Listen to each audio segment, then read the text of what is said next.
Lexus versus Toyota.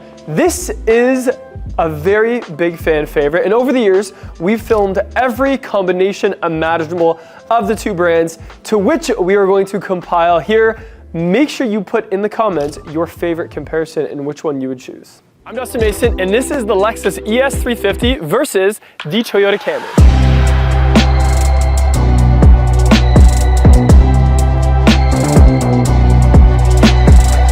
A lot of people wonder the difference between the ES350 and the Toyota Camry because they do share a very similar, if not the same platform.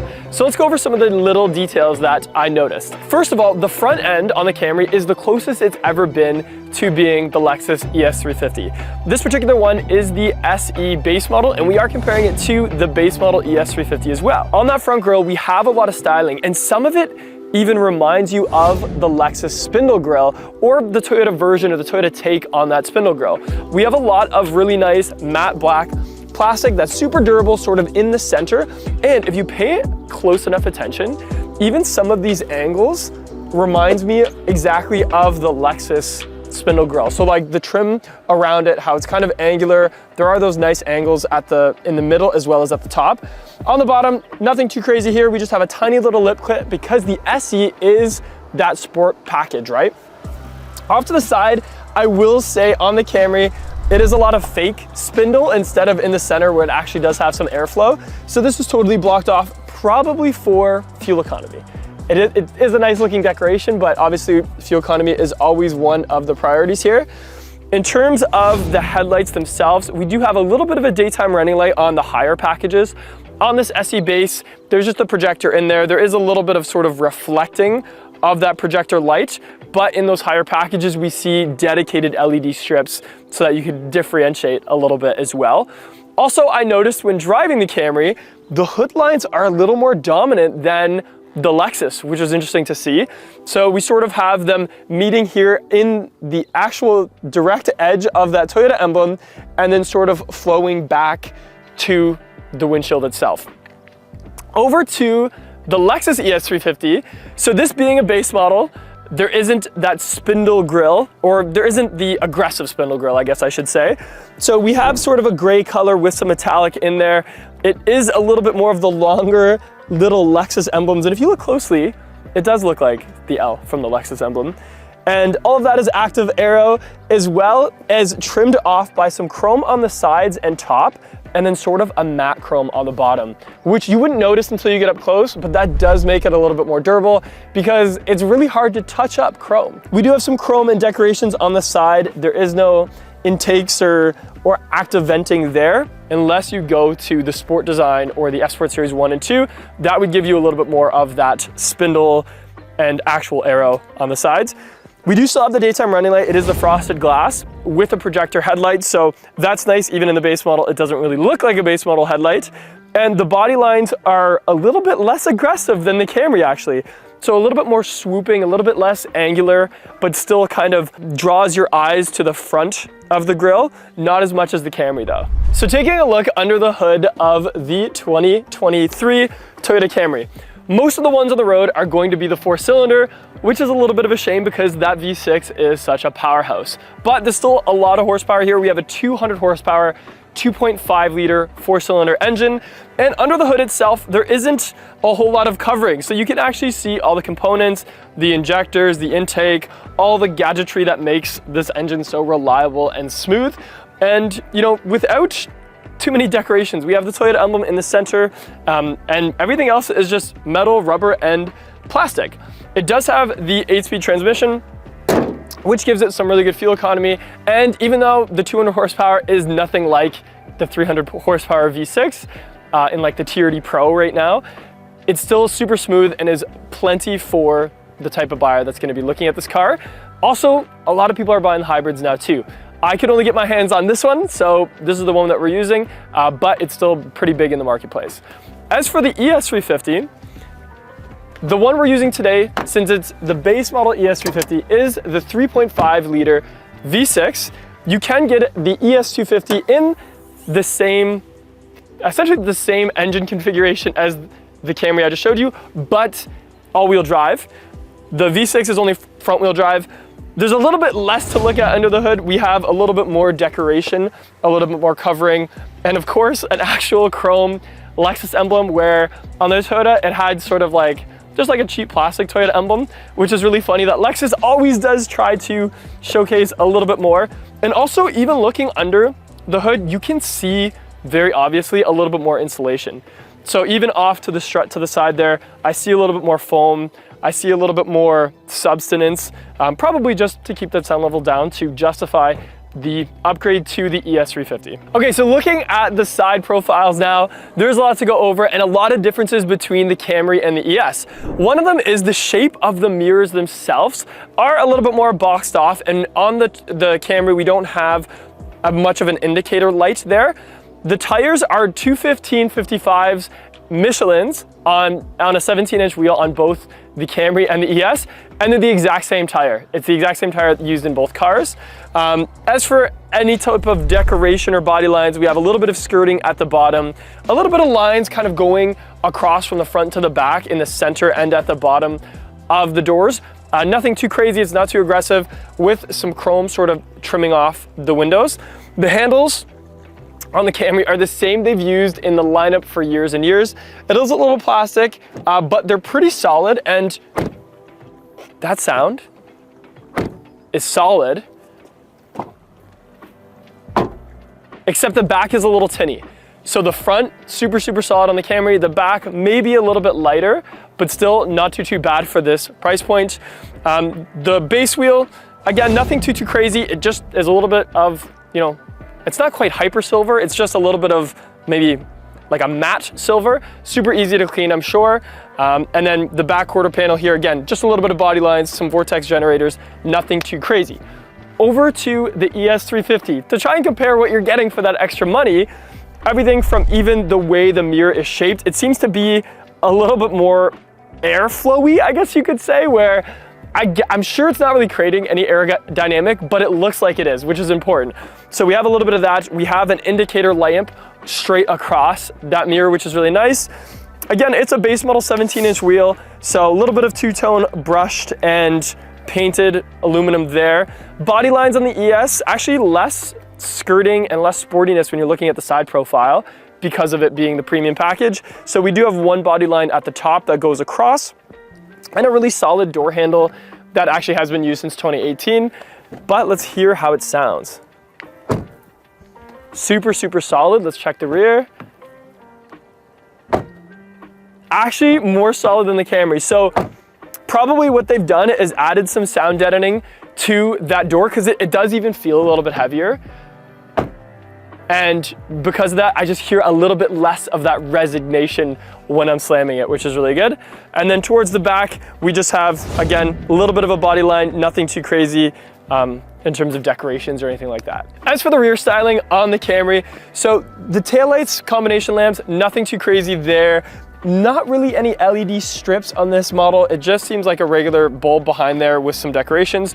And we have this little venting down the side. Reminds me of the first generation RC 350 and RC, where there was sort of like plastic venting down the sides of that rear bumper. That's kind of like that.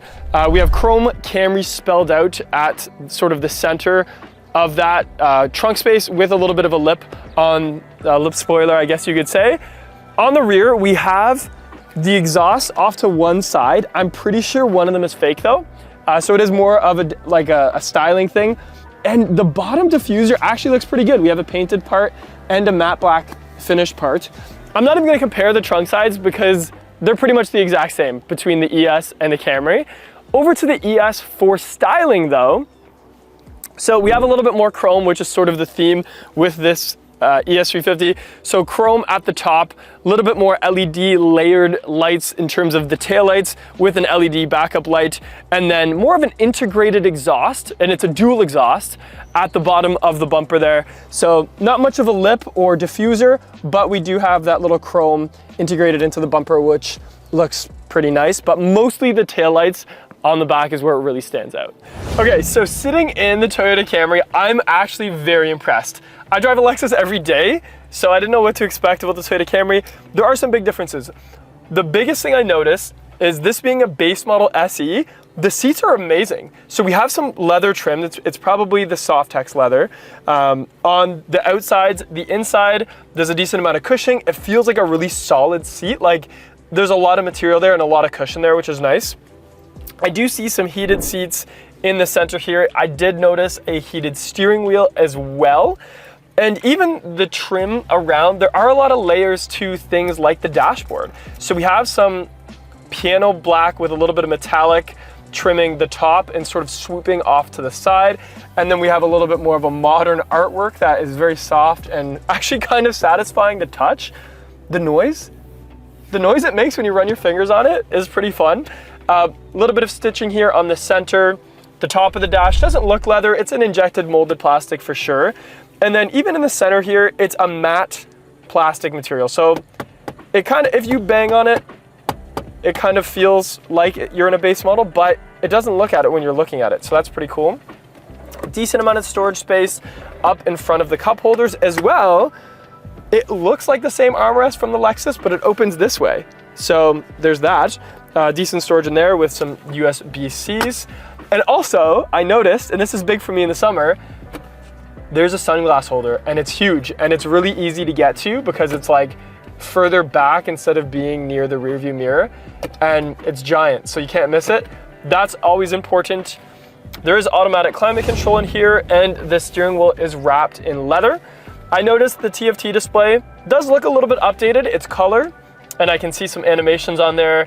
You know, when you turn on the radar cruise control, there is a picture of a Camry, for instance, and a digital readout of the speed, which is always important. The paddle shifters are sort of like a matte black plastic. The screen, however, is definitely very different from the multimedia system in the ES350. It looks to me like it's still the old system from, you know, Toyotas in 2016 and 17.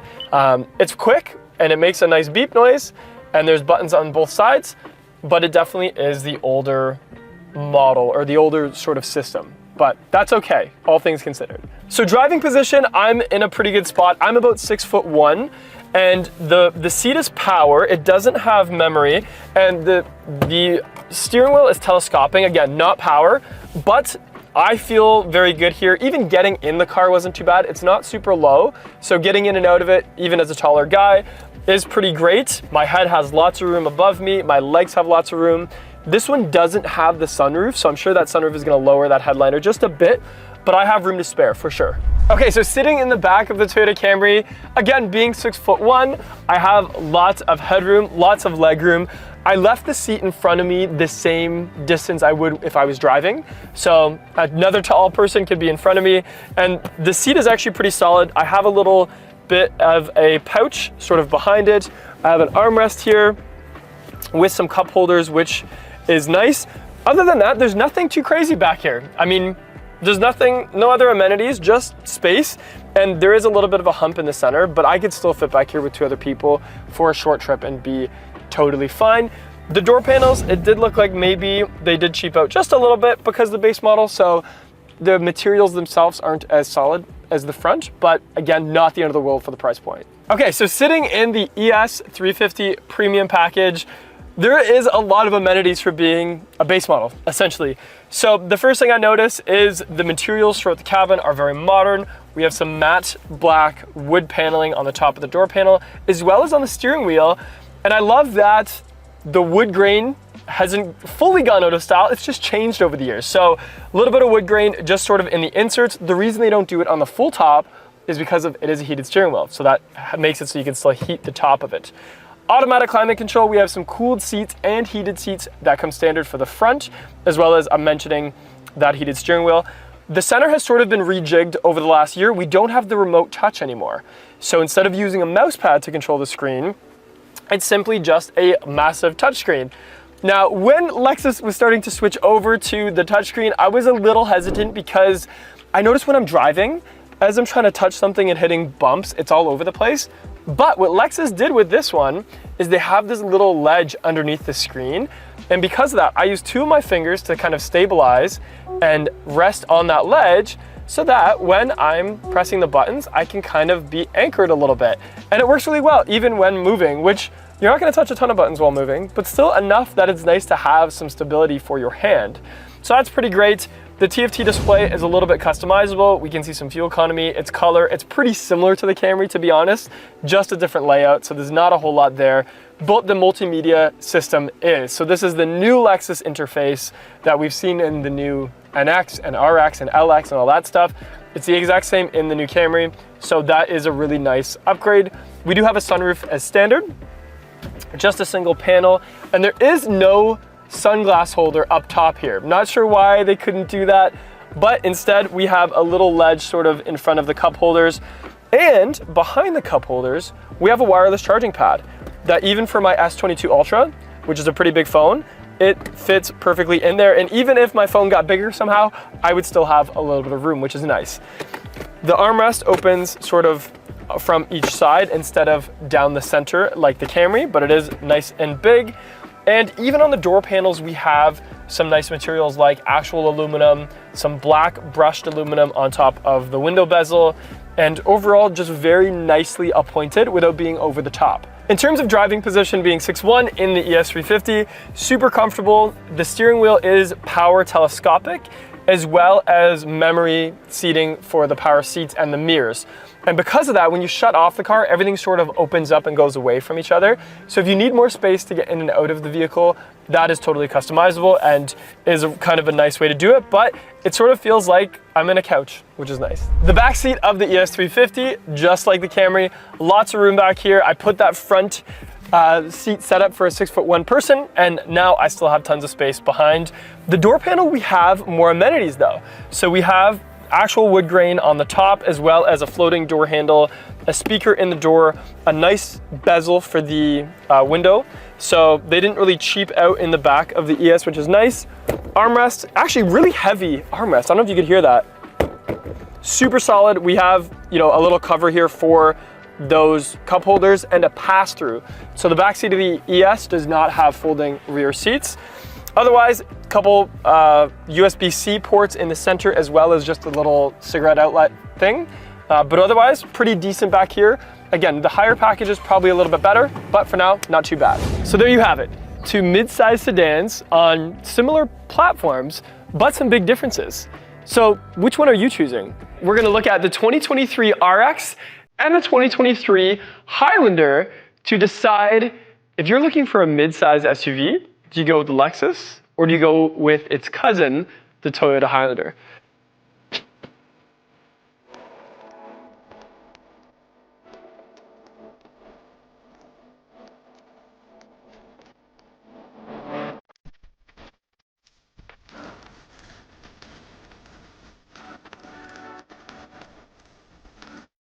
But before we get into that, make sure you hit like, subscribe, and check out some of our older videos. We have lots of different comparisons and some more really cool Lexus and other car videos coming down in the pipeline.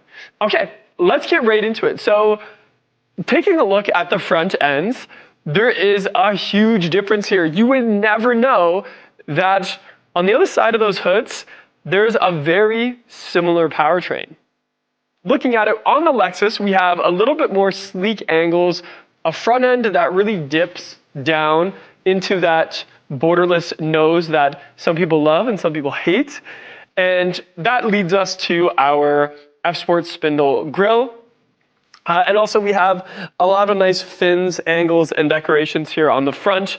But the headlights are probably what really ties all this together and makes it seem like a luxury vehicle, because it is a luxury vehicle, especially that daytime running light that runs in the middle of that frosted Lexus signature headlight or daytime running light. Over to the Highlander, it still looks really nice. Like we have what seems to be a bigger grille, and that's mainly because that hood doesn't quite angle down as much. It has a very steep drop off, still sort of the Toyota version of a spindle grille, which is nice to see.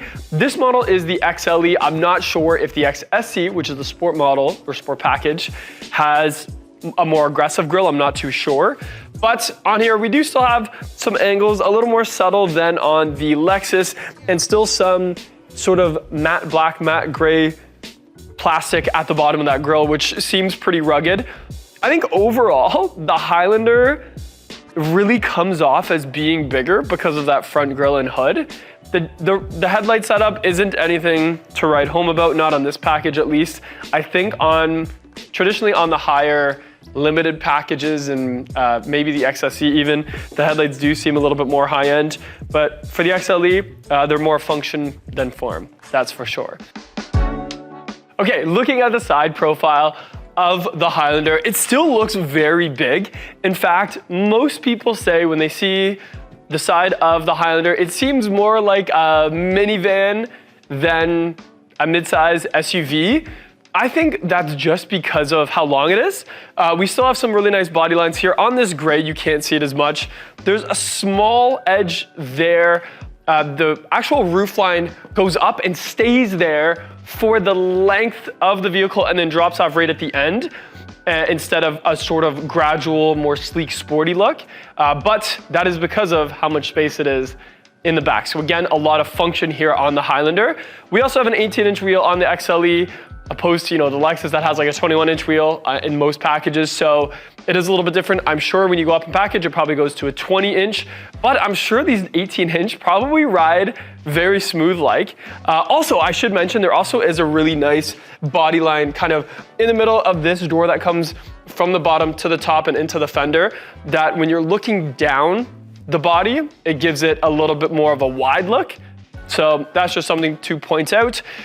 Another thing is the handles are the tried and true typical Toyota door handle instead of the new E-latch that we're seeing on all of the new Lexus models. So that is a big differentiator when you look at the two side by side. Now, I will say, I used to work for Toyota, and a lot of guests of ours at the Toyota dealership thought that the Highlander was made in the same factory as the RX 350. Now, there is a lot of similarities, but they are built totally separate in different parts of North America. In fact, the RX is built in Cambridge, Ontario. In the Highlander, I think it's in the States somewhere for sure. I want to say it's Kentucky, something like that. I'm probably wrong. Someone will let me know in the comments for sure. But they are not built on, in the same factory, similar platforms, but still a lot of differences. Which brings me to the side of the RX. So here we see a little bit more body lines in terms of sharper edges. The fenders, or sorry, the mudguards are painted on this particular model. We have, blacked out mirrors and the E-latch handle. So that electronic door handle, which I absolutely love. The roof line, we see a little bit more sleek, a little bit less function. So instead of, going up and staying there, it immediately sort of starts wrapping around and down. And even this panel here seems a lot smaller than on the Highlander cousin because of how much space is in the Highlander, especially with that third row. Also, we have a 21-inch wheel on this particular model, but even the other packages have like a 19 or 20-inch wheel. A little bit of plastic guarding at the bottom of the doors. But overall, you can definitely see a lot more form and maybe a little bit less function, but we'll get over that when we go inside. Back of the RX 350, the taillights. So we have that single taillight that wraps all the way to the other side and underlines the LEXUS, which is the new Lexus logo. And we have a really nice slanted windshield there with a hidden wiper, by the way. But for the golf club test, we have lots of room once you get in. Actually, you could almost, with this driver, which I borrowed from Joey, so thank you, Joey, you can almost clear both sides, but I angle it just a little bit. Lots of space. You could definitely fit at least 2 golf bags. With a cart, or those little dolly carts, you'd have to probably fold down a seat or 2, depending if you wanted to lay them lengthwise or widthwise, widewise. But still lots of space in the cargo area for golf and other fun summer activities. Okay, so the back of the Toyota Highlander, we have this little wiper that's at the bottom of the windshield instead of being tucked up underneath like in the Lexus. Also, I did expect it to be a little bit bigger, but I'm sure it does the trick. Also, the taillights have an interesting character to it where they're sort of speckled in these little dots that when the light hits them, it makes it, I don't know, it just makes it look whatever the opposite of sharp is, like maybe a little bit blurry or washed, and I really like it. It kind of creates this really cool visual effect. But let's take a look at the space. Really smooth, quick opening, which is important, and the golf club test. It actually fits without having to angle it. So it is a little bit wider, that opening, it seems, and absolutely more room depth-wise or lengthwise, where I could almost fit this driver even lengthwise like this, and not even at the bottom, at the top as well. So tons and tons of room there. And then once it is in, there's lots of width as well. And also the height seems to be bigger than the RX, so that's good. So with the third row folded down is how I have it right now, because the Highlander does have a third row. There's a ton of space back here. Enough that I would think, even if you didn't need the third row, it's just nice having this big open space here. I know my family would probably be using that space to buy stuff off Kijiji and garage sales and stuff like that and use it more like a truck. But for anybody else, you can just use it for cargo stuff. Okay, so the back of the Toyota Highlander, when that third row is up, there's still a lot of space back here for an SUV. So we still have at least enough width of pretty much a floor mat. So not too bad. You could still use this for a couple suitcases or some groceries.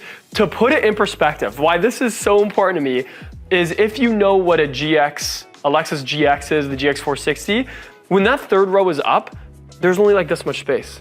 It's pretty much useless. Maybe you could fit a driver, I don't know. But back here, that extra bit, maybe, I don't know how many feet that is, but the extra foot that you have makes it way more useful when having that third row up. So I really like to see that. Great job, Toyota.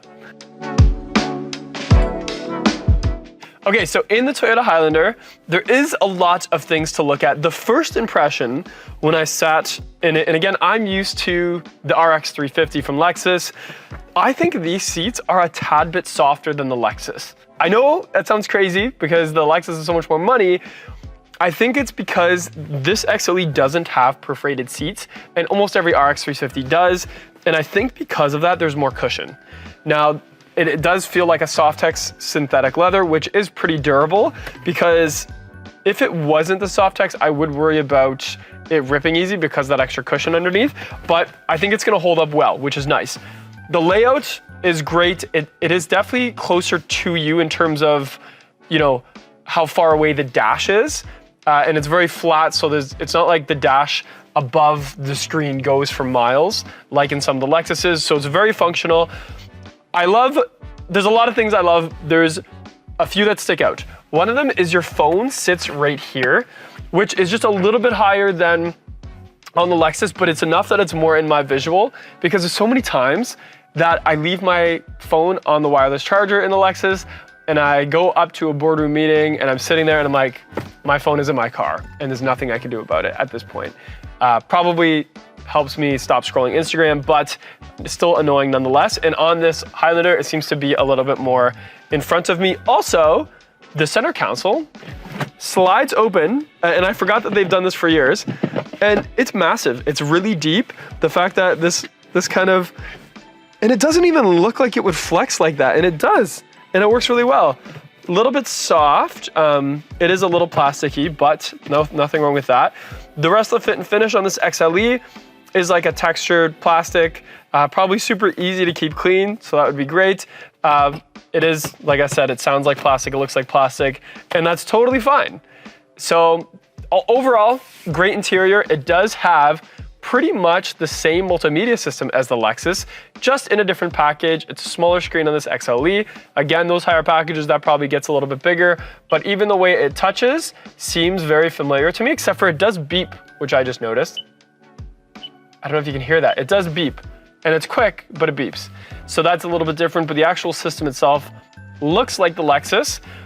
On this multimedia in the center, it doesn't look like a Lexus. This looks totally new to me. I think it's cool. It's sharp, it's got lots going on there. I'd probably have to play with it longer to understand it all, but it seems to work. So overall, this is not bad for what it is, for the price point too. Okay, so sitting in the second row on the Toyota Highlander, it feels like a van, and I mean that in a good way. Tons of space back here. I'm 6'1", I have a lot of headroom.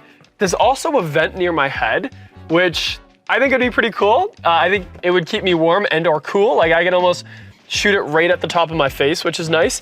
And I do have climate control back here for this rear cabin.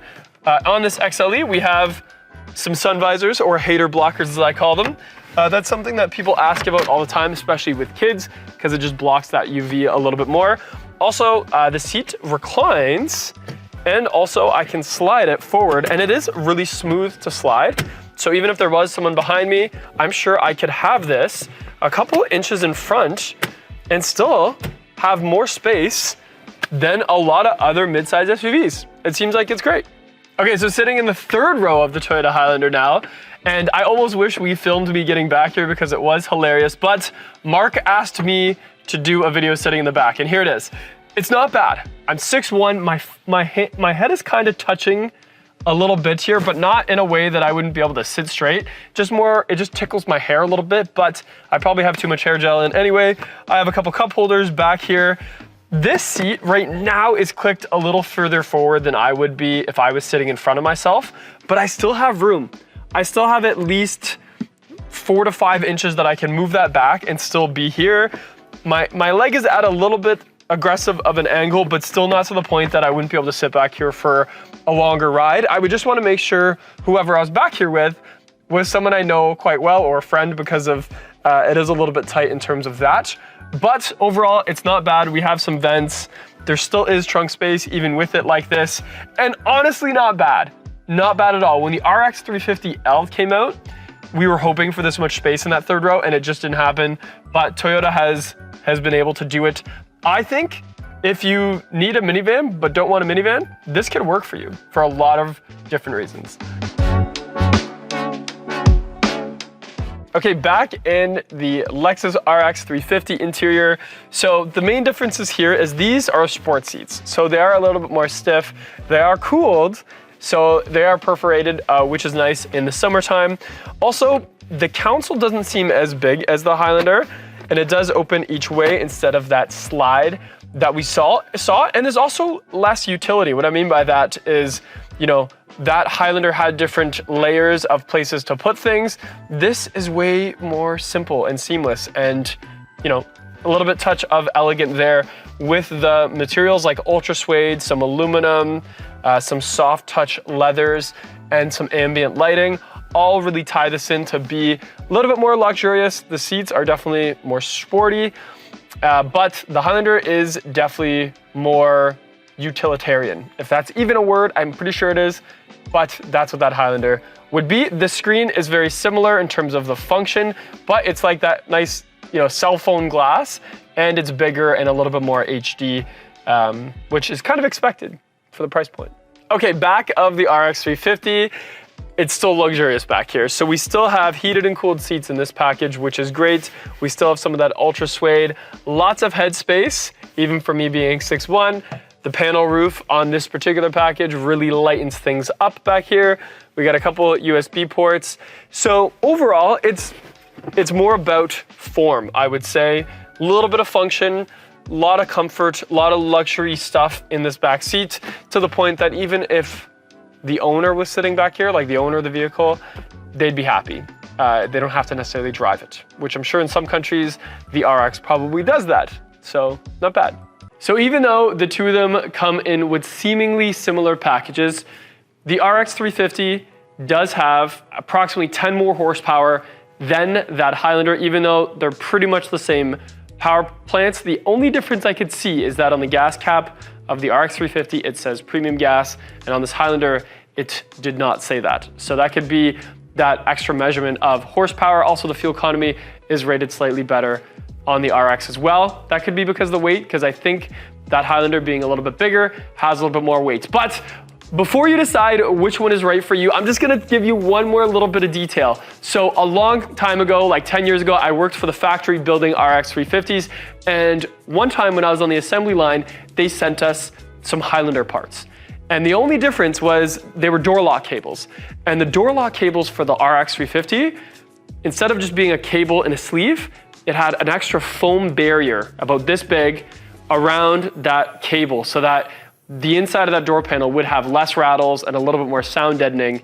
And the Highlander ones that came shipped in that box did not have the foam. The other thing was one time they shipped us the window motor for the Highlander, and on the RX, the reason it wouldn't work is that the RX window slows down at the end when you raise it up, so a little bit more luxury feel.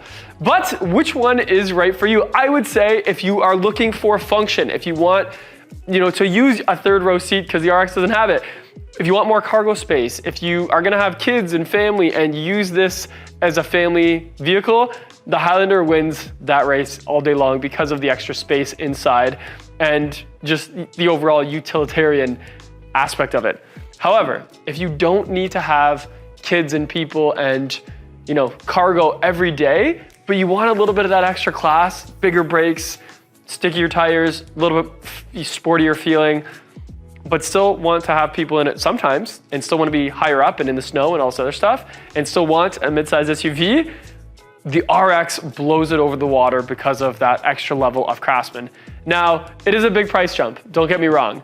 The RX is a big jump in price from the Highlander and sometimes, a little bit less functional, but it's up to you. Let me know what you think in the comments below. Do you go luxury, sporty RX or the very practical and very useful Toyota Highlander? Today, I got my hands on two SUVs that are almost as rare as the lunar eclipse itself. In fact, one of these SUVs makes the LX600 look like it's the size of the Toyota RAV4. What is it? The TRD Pro Toyota Sequoia versus the LX600.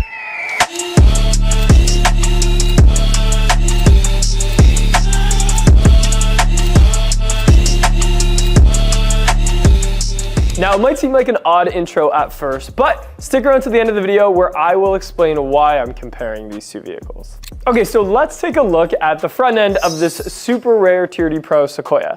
So because it's a TRD Pro, the first thing you notice is that old school Toyota written across the grille.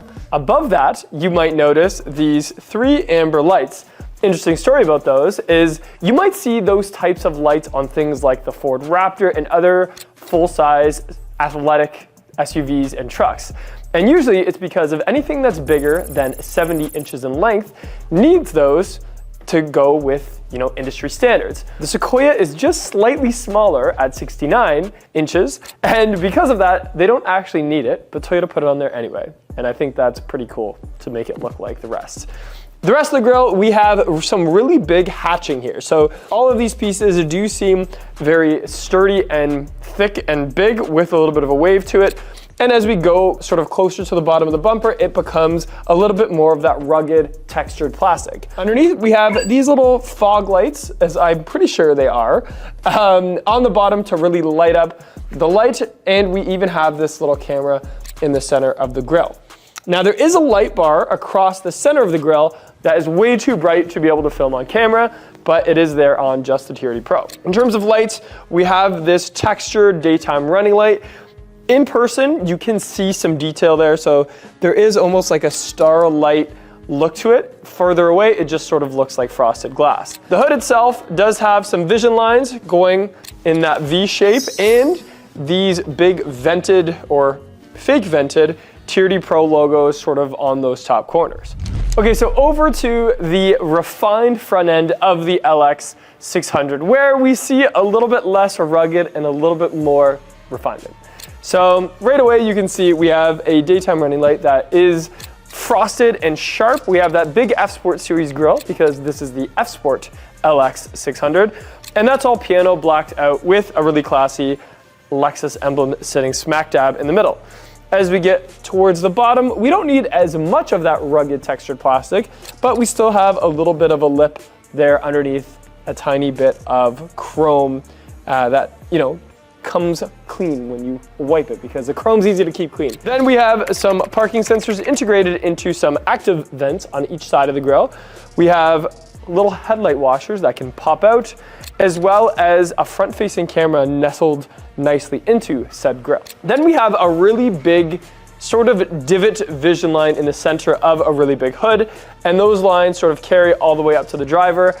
It's a really cool effect when you're sitting behind the wheel because you can see those vision lines on the hood, and it just gives you that big presence. Okay, guys, as we're getting to the side profile of the TRD Pro, I found a little Easter egg as I was walking around, and that is on this little side amber marker here. If you duck down, you can see into the lens, it actually says TRD, and those same letters, the more you look at it, also say Pro. So you can see TRD Pro in this little lens. I think that's super cool that Toyota does little Easter eggs like that, especially on a special vehicle like the TRD Pro Sequoia. While I'm down here, you can see that we have sort of like a camo textured fender flare on all four parts of the vehicle, all four wheels of the vehicle, and it does feel very textury. The wheel, we have a 285/65 R18 all-terrain tire on a very BBS off-road type wheel. I see the brakes behind it. They're not super massive, but they're definitely massive enough for this big vehicle. I would say they sort of remind me of like the RX F Sport style or size. But the wheel setup itself is absolutely huge, but it's what's behind this wheel setup that makes the TRD Pro very special. We have a Fox Racing suspension setup, and even as I look past the wheel and tire setup, you can see some red TRD logos, everything's painted, and it's kind of the reason to go for the TRD Pro, is that suspension off-road type personality that this vehicle has. Okay, so as we get to the side of the Sequoia, you can really take in how big this vehicle is. Even the mirrors, which are painted black on the bottom and textured on the top, stick out very far and have a very big size to them. The truck itself, you can see how tall it is. I'm 6'1". It towers over me, especially with this, look, I have to undo my jacket to reach it, with this TRD Pro roof rack. I would love to be putting a snowboard up there or a surfboard or just other lifestyle type things. And I think even with nothing on it, it does just look really cool and it makes the vehicle look even bigger. Now, as we're on the side profile, we will come across the only thing that makes me think this vehicle isn't totally off-road, and that is these side step bars. So they come standard, there's no way to take them off. They are useful because of how tall the vehicle is. However, if you're gonna off-road, I'm sure this is gonna get a little bit in the way. However, on the bottom of these doors, I noticed the paint is thicker and has a little more of that rock guard texture to it and protection. And that is very off-roady, in my opinion. So that does a really good job of that. However, I do think these side step bars would be in the way for any off-roading, but I don't know because I'm not that much of an off-roader. As we get to the back, even the passenger window is very huge and squared off. We have a couple body lines, nothing too crazy except for this little sweep right here that goes towards that back quarter panel. The third row window is a really good size as well because passengers can fit back there quite comfortably. And then even the gas door has a little bit of that angle to it because of the body lines. And I always think that's cool is when the body lines are sort of like through something that can move. So when you open up that gas door, it has like a big indentation to it, which is pretty cool. Also, we have another one of those little Easter eggs, and let's see if it works, and it does. So it says TRD Pro on this little amber light as well, which I think is pretty cool. As we go to the side of the elegant LX600, so now we have a 22-inch wheel with a Dunlop tire. It is definitely nothing off-road about this tire setup. And actually, what's past it is a hydraulic system on this particular package, and on some of them, it's more of like an air ride setup. And all that is made for is smooth, adjustable sailing. So what I mean by that is you can raise and lower the LX depending on what you want out of it, and that hydraulic system does a really good job of it. In terms of brakes, again, it's not a super big brake. In fact, even on this F Sport model, it looks like it's only maybe like I think I only see 2 pistons on this side with a little Lexus emblem underneath. Now, as we look at the side profile, we have the F Sport logo nestled quite nicely on that front quarter panel. We have a painted mirror cap with some chrome, in fact, some chrome sort of circulating the whole window setup on the LX. You can see height-wise, it's probably a little bit taller than me, but not quite as much as that TRD Pro Sequoia. And we have the side step bar, which makes sense because of we're not going to be climbing over too many rocks with this LX, although I have seen many videos of people doing that in their LXs. Sort of towards the back, we have a very square second row seating, again for really good window type lighting, and sort of a little bit smaller one as we go to that third row. Being the Lexus, let's see how it sounds to open and close the door. So really solid. It is a heavier door. There's no soft close on this one, but there is definitely some weight there, and because of that, you can really hear that thump as you close it.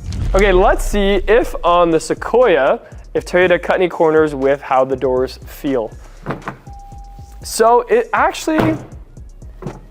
that's actually heavier than almost any Lexus that I've opened. Yep, I would say both the front and rear doors are probably not more solid than any Lexus I've opened and closed, but heavier for sure, and equally as solid. Okay, let's check out the back of the TRD Pro Sequoia. So we have these taillights that are actually very reminiscent of the Lexus taillight, just a little bit inverted, a little bit frosted red there. We have a standalone wiper at the bottom. I always like it when brands sort of tuck it away at the top, but that's okay because we have this glass that'll pop up, and once it's up, you can access your rear cargo area, have your little dog back there that you can pet and feed when you're at the beach, or just have your surfboard sticking out the back, however you want to use it. But that is pretty cool. I love that Toyota has done that. We have this old school, I don't know, I think it's old school Toyota emblem at the back, and it does have the blue inserts because, that's right, this is a hybrid, and that's how you can tell it's a hybrid. In terms of branding of the model, it's kind of blacked out. So we have SEQUOIA at the bottom of that tailgate. This one's all blacked out. I don't know if those colors, or if those are always black or if they're body colored, but it does kind of give it a little bit of a stealth look, which is pretty cool. And then we have some textured plastic here at the bottom with some parking sensors and this little diagram telling us that the kick sensor is located right here. And it actually even has a little emblem of where the kick sensor is, which is pretty cool because a lot of times on cars I'm like guessing where it is. But even cooler than all of those things, we have a TRD exhaust setup at the back, and it sounds really good. Okay, so let's open up the cargo area. Pretty smooth operation, a little bit slow, but that's because it's a really big panel. It's a really big hatch. So back here, we have a third row that is currently folded down, and it is raised up a little bit. It's almost on a little platform, but because of that, we have this really cool feature where we can slide said platform. So whether the seats are folded down or up, you can you can slide them by using that handy dandy lever. And we have a tiny bit of storage underneath, and actually this can come out. This is your sort of tonneau cover, and there is a little sort of indentation there once you remove it. And then you can put that as like a shelf higher up. You will notice that with the seats up, which you can do from these switches right here, there actually still is a little bit of space here, not as big as perhaps the TX, but once you fold them a little bit further up, you definitely have a little bit more. Now, I don't know how it's gonna feel with having, you know, the sort of not super level because of that little platform, but it seems to do a pretty good job. And I think overall, back here for a family, whether you're gonna have that third row up or down could kind of work for most people anyway. Okay, hidden feature time in the Sequoia. So that little tonneau cover that is at the bottom can actually fold out and put on one of these shelves. So you can have it so that you actually end up with a big platform when those seats are folded down, and makes it a lot more usable. And same thing goes, we can actually just sort of lower it down and make it so, again, it's in line with the other platform. And there's a few different sort of levels to that. So you can sort of configure the space back here for big things, like if you had a piece of drywall or something like that. Also, another little hidden secret on the TRD Pro, something that we don't see on the Lexus or Toyota lineup very often, is the sequential signals. So when your signal is on or you're doing anything that requires that, instead of just flashing, it does have a little bit of movement to it, and that's pretty cool. So as we get to the back of the LX600, the refinement continues. So on the taillights, we have the Lexus style taillight on each side, and it's connected by the samurai sword that goes across the LEXUS, new emblem for the Lexus LX, and those letters are huge, the biggest that I've seen in the lineup. We do have an exposed wiper in the center of that rear windshield. I do wish Lexus sort of tucked it up at the top, and that piece of glass doesn't open up at all. We do have the LX600 sort of in the bottom right corner. There is no F Sport logos on the back here. However, we do have this little rear diffuser at the bottom, and it is a little bit of that textured plastic. We have some decorations on the side, some parking sensors integrated into said bumper, and really no exhaust that you can see. It's all tucked up underneath. All right, so in the trunk of the LX600, you will notice with the third row up, there is barely any space. And I mean barely, like that much. There's not much behind these seats when they're folded up. Probably for good reason, because I'm sure that third row has a decent amount of space, all things considered. However, you know, if you are gonna have anybody in that third row, you're not gonna have much space behind it. When they are down, there is tons of space, in my opinion. And to do so, we're just gonna pull a few levers, push a few buttons, and they will fold down pretty much, well, actually perfectly flat. And the base of the seat actually tuck into the floor, and then the back of the seat sort of goes on top. And because of that, we have a ginormous cargo area that is perfectly flat. And not a lot of SUVs can do that as perfectly as the LX.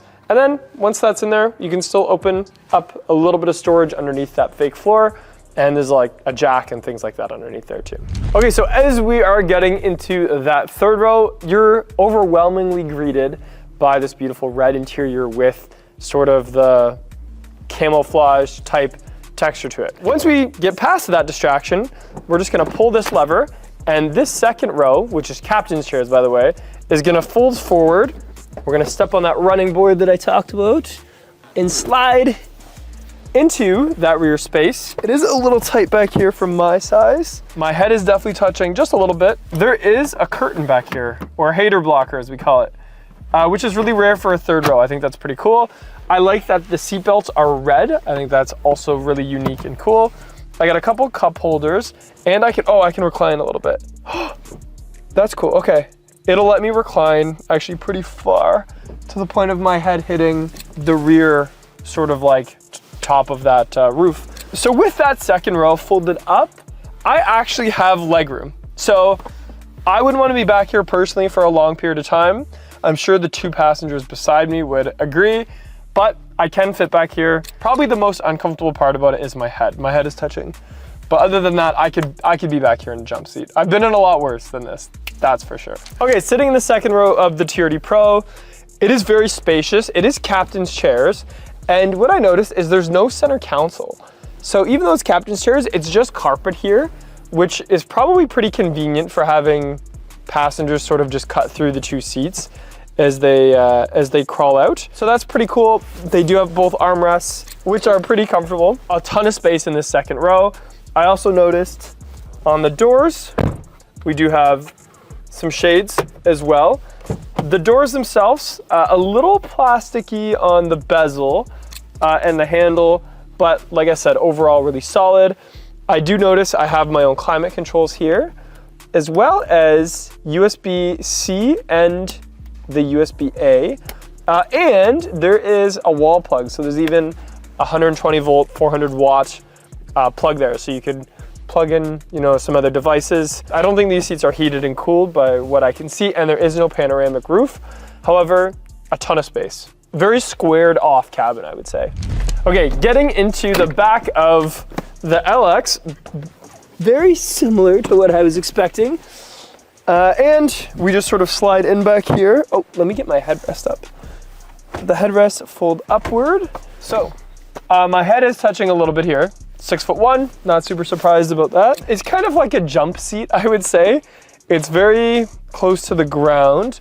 There is only two seats back here, which, believe it or not, does help, because then the two passengers sort of have a little bit of breathing room. I do have some amenities, like I can charge my phone back here, and I can power recline Oh, I'm all the way reclined right now. It is tight, even with that said. Like, my legs are pretty close to, if that second row wanted to recline, they're gonna be sort of on my kneecaps. It would work in a pinch, but I would say the LX is probably more made for cargo back here than an actual usable third row. And I don't even think you could do a child seat back here. Not that you'd want to, but I don't think it has the anchors or anything like that. All right, so the second row in the LX is a bench. And even with the bench, from sitting in the Sequoia to in this, it feels smaller, which is crazy because the LX is a big SUV still, but it does feel a little smaller here. Cozy, because there's a ton of amenities. Like, we have heated and cooled seats for both these side passengers. We have dual zone climate, so this passenger and this passenger both have their own climate controls. And heated seats controls. We have a couple USBs. No panel roof on this one either. However, the doors are super solid with a lot of high quality features like Mark Levinson, as well as a really grippy handle for when you get in and out of the vehicle. And the doors are definitely a little bit smaller than the Sequoia that I noticed as well. I do see I can access the front glove box from back here. It's close enough that I can do that. And I have a center armrest that's super heavy and solid with some cup holders in it. And there's some cup holders in the door as well. It's comfortable seating. They're very soft seats with a very soft leather to it, a little bit darker of a red color. Overall, very comfortable. I would call the second row in the LX to be not spacious, but comfortable. And now the front seat of the TRD Pro, and all I have to say is, oh my goodness, am I gonna ramble on for a while in here. So getting inside, as I've already mentioned, the seats are super gorgeous with a camo and a red steering, or a red seat belt, a little bit of red on the door panels, and that blends into the dash. And on the dash, we have that Heritage Grille style Toyota emblem, which is really cool, right in front of the passenger.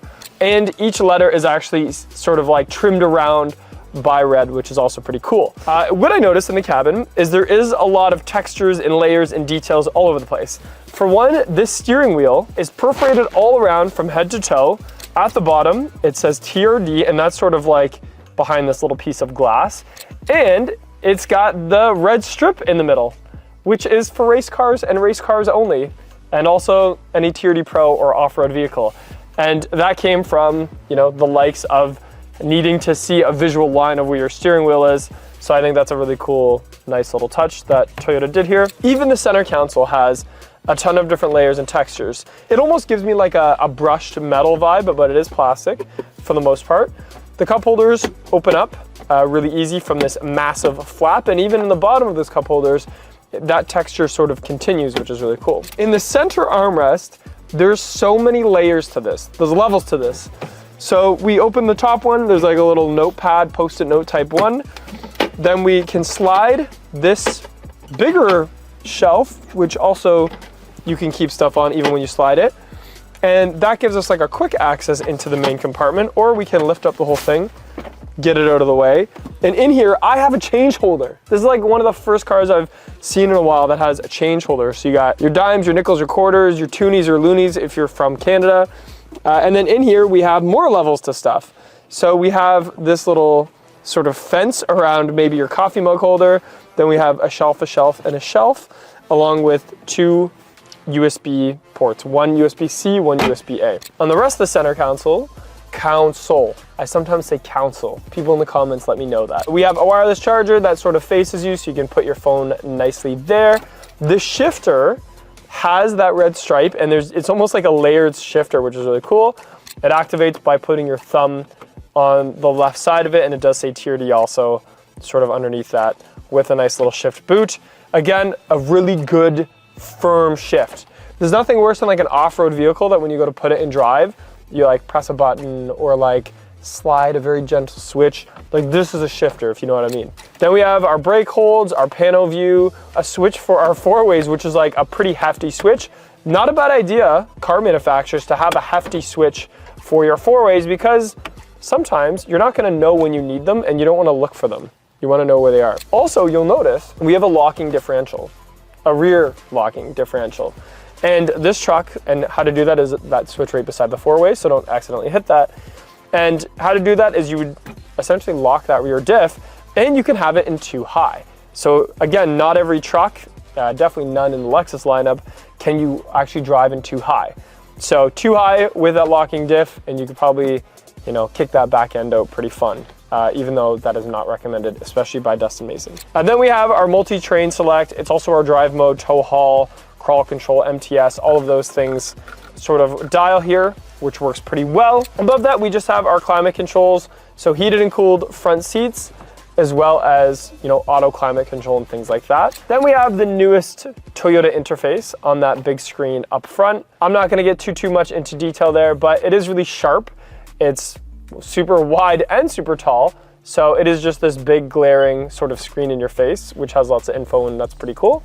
But also we have another really cool screen on the MSD display. So on here, depending on your, you know, where your foot is, there is a couple cool gauges. There's the I-Force meter, which is the turbo, and then the max meter, which is the hybrid. The driving experience is exactly what it sounds like, is you're gonna feel that electric power first from the max system, and then the I-Force sort of builds the turbo boost, and that kicks in after, and it gives you a really linear power to this power plant. And it shows you all that there. Like, I can actually see my battery level right now on the max system, which is pretty cool. Then we have just some customizable sort of like gauges and stuff like that, depending on the mode you're in. Now, I will say, even in sport mode, it doesn't change the suspension. So sometimes people say with the TRD Pro is that suspension is really solid and stiff, especially when you're going over potholes and stuff like that, because it's made to take a beating, and because of that, it has a little more oomph to it. And the different drive modes does not change any of the characteristics of the suspension. They're a standalone system that isn't adjustable. But it does change things like throttle response and shift control and stuff like that. So we have Eco, Normal, and Sport. And depending on which mode you're in, the gauge cluster will sort of customize itself to that. Then on the steering wheel, we can control some of the things that we see on said gauge cluster. And these are pretty physical buttons. It's not any of the soft touch stuff. There's like a left and right and up and down. I'm not gonna get too into it here. And it even shows you things like, you know, your trailer control and stuff like that, which there is a trailer braking switch over here right underneath the TRD on and off button. Over to the left, I have things like my heated steering wheel, my parking sensors, but we also have the TRD light bar. And I love that it's branded. It actually says TRD light bar on it. In terms of seating position, the dash is a little smaller, which I like, reminds me of the G-Wagon. Very off-roady. I can see lots of vision lines for that hood, which is super cool. That's pretty much all I wanted to go over here. I know it's not full of amenities, but for an off-road vehicle, it really does have a lot. Okay, so sitting in the front of the LX600, I do feel like I'm home with some really nice layout and some high quality materials. Everything from the brushed aluminum, which feels like brushed aluminum, in the center, to even how high the console sits and sort of where my arm is placed when I'm in it. It almost makes me forget that I'm in such a big vehicle. Even the door, when I go to shut it, has a nice grip to it, has some soft leather injected plastic materials, and overall is just pretty calming for being such a big vehicle. It's not very overwhelming in here. I do have a very wide screen at the top, which isn't much of a distraction, and underneath it we have a separate sort of more square screen that's also touch and shows us some of like the interior features or what, you know, some of the electronics are doing, etc., etc. I can sort of lock the center differential and turn off the traction control, as well as change, you know, some of my different drive modes and things like that. And it will change things like even the suspension, as well as, you know, the shift points and throttle controls and stuff like that. Also shows me a little G-force meter. The shifter, super solid, and also has a really nice sort of movement to it. Center armrest can open from both sides. It's not super big in this package. Some of them have like a cooler in the center. This F Sport one does not, but it's usable enough. We also have a little bit nice display here on that front MID display. I always call it the MSD, MID display. And a little change holder to the left with a few other buttons like, you know, bird's eye view and things like that. So overall, there's not a ton that you need to worry about here. there is still some off-road features even though it's a Lexus. So we can put it in an off-road mode. It gives us like a gyrometer, which shows us angles and can tune the vehicle itself to perform well.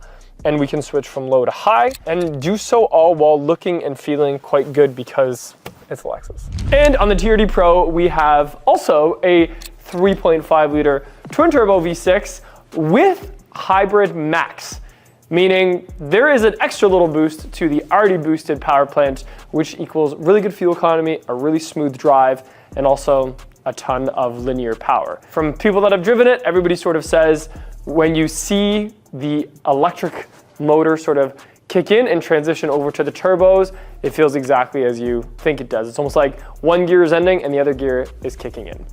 And that begs the question, who is which vehicle for, and why did I compare these two seemingly different vehicles to each other?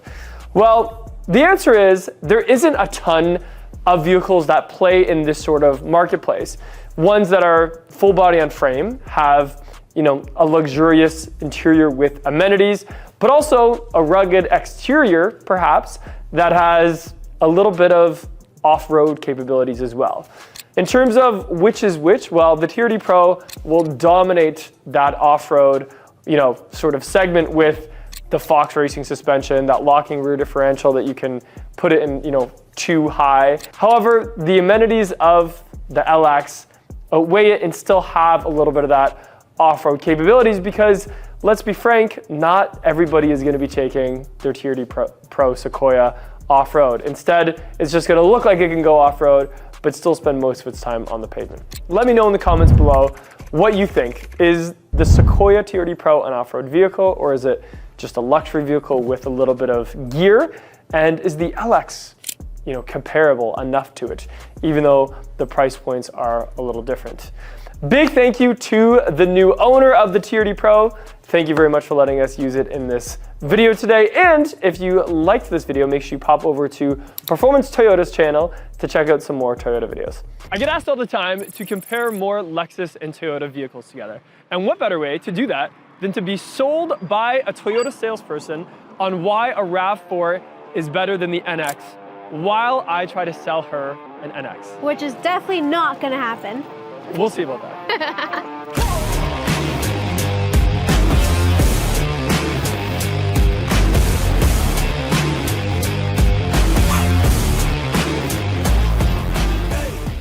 I'm Dustin Mason from Performance Lexus in St. Catharines. And today I'm here with Hillary from Performance Toyota in St. Catharines, who, by the way, if you haven't checked out already, go check out the Performance Toyota YouTube channel where there's a lot more in-depth Toyota reviews and comparisons. Well, Hillary, sell me on a RAV4 today. So the RAV4 is 100% the #1 vehicle in the world, as well as obviously in the Toyota lineup. Just saying. So that already should be a sell point as it is when it comes to the RAV4. So even though the RAV4 is the top seller, as Hillary said, the reason we have the NX here today is because they're kind of cousins to each other, although maybe one of them's a bit more expensive. And maybe in this video, we'll find out if it's worth that extra money. So Hillary, show me a little bit about this RAV4 that you have here, which I think is the limited package. So this one is a limited package, which is great. Now with that being said, the RAV4, just to kind of compare, first and foremost is just that front end, like nice and aggressive looking, nice and wide. And of course, when it comes to that front grille, you get like that gunmetal gray, which looks really nice on the blueprint blue. I was gonna ask what the color was. Yeah. So this is blueprint blue. It looks kind of dark, but it does have a lot of blue to it. And as soon as like the light even hits it, even just a little bit, it's nice and sparkly. So again, when it comes to the dark colors, a lot of people don't like because why? You see all the dirt on it. Okay, so makes sense. I do like that you said sparkly and not metallic, which my color over here is also blue and sparkly. So this is the ultrasonic blue mica, Hillary. Okay. And do you wanna know why this color's so famous? Please tell me. On the Lexus LFA. You might have heard of this car. Of course. It wasn't the best seller, but because it was very limited. No Fair pun enough. intended for the package you brought today. And it also Okay, has I some like that. sparkly to it. It's a little bit brighter than You're blue though. Yes, absolutely. So, to each their own when it comes to blue cars. I didn't purposely wear a blue suit. I didn't know we were gonna have too much blue going on today. But anyway, go on, show me some more. So when it comes to that, and I do honestly 100% that is nice. Now, when it comes to that though, I like your blue and I like the black, but with the gray and the blue print, I find just kind of matches now with the black front as well as the gray on the bottom, especially with the front end. Now, when it came to the old RAV4s, it was smaller looking, whereas the newer generation is now just a lot more wider. Now, because it's wider, the car itself is also bigger. It does look bigger than the NX. It does look bigger. I think it's because I'm so used to seeing this on like the Tacoma and the trucks now. Yeah, that's true. The RAV4 has gotten more masculine for sure. It definitely The NX has. still looks sporty. This is the F-Sport grille. And it does have, instead of chrome, it's like more of that piano black. So it's a little bit more blacked out. It is a little bit harder to keep clean, but when it's shiny, it looks really, really good. And I do have some gray on that body kit as well. Oh, just like here, yeah. And actually, when you look at them side by side, I think they're very close in height for that bottom. Maybe the NX is just a little bit lower. I was gonna say, yeah, the RAV4 is definitely a little bit higher, so especially if you like to get in and out easier, I'm just saying, that definitely helps. But if you want something sportier, you're gonna go with the NX F Sport in that sense. Now keep in mind, it is harder to clean is what he's saying, just saying. But so I this said when is it looks good. Also, on the front of mine, I do have a front-facing camera, which I noticed yours We do has as well, absolutely. Now, Bird's eye view camera as well with your RAV4, so that is something that you also get on the limited package, as well as your 360-degree sensors, which definitely helps, especially nowadays, because you never know. I think they're both going to be the similar equipment. Yeah, I think they're that's going to true. have a lot of the same features. This one is an F Sport Series 3, and that's a limited, so we're talking the top tier Yes, of both gas vehicles. this is true. Amazing. Let's talk about daytime running lights. So on the Lexus, we have a frosted daytime running light above the headlight, and the headlight is a triple beam LED setup. What is yours? So this one is gonna go more so like daytime running lights as well, but then you do also end up getting like that secondary light on the top, which I actually find I kind of like a lot better than that. Not even my own opinion. I think we're both gonna be biased in this video. But do you have headlight washers? I have headlight washers. I do not. Right? It's- And in Canada, we have a lot of salt on the roads This in the is wintertime, a lot of dirt and dust, and sometimes that can create diffused light instead of directed light, and that's why we still have those washers. Wow, okay. That I will say Point is nice. for Lexus. Okay, Hillary, but let me show you the side profile of the NX350. So in the S4 package, we have this blacked out wheel. It is a 19-inch, as well as the painted fender flares above it. And of course, because it's an F-Sport, we have an F-Sport badge. In terms of other blacked out areas, so we have the mirror caps themselves are blacked out. It's got dark chrome over both windows and sort of wrapping them around. It's like that smoked out look, which is super classy. And I know I have something you don't have. Okay. Electronic door handles. So instead of the traditional mechanical door handles, these are the ones where you just put your fingers into that little handle. Give it a try. I want you to try. I was gonna say, I gotta try this. So there's like a button there. There's like a button. Yeah. There is like a button. But it's when you get out of the car that's the most important. That's that time where you just use your little thumb and you can sort of get out in one motion instead of doing that awkward thing where we all do, where we grab a handle, push with our elbow. I don't know about you, but that's how I get out of a normal car.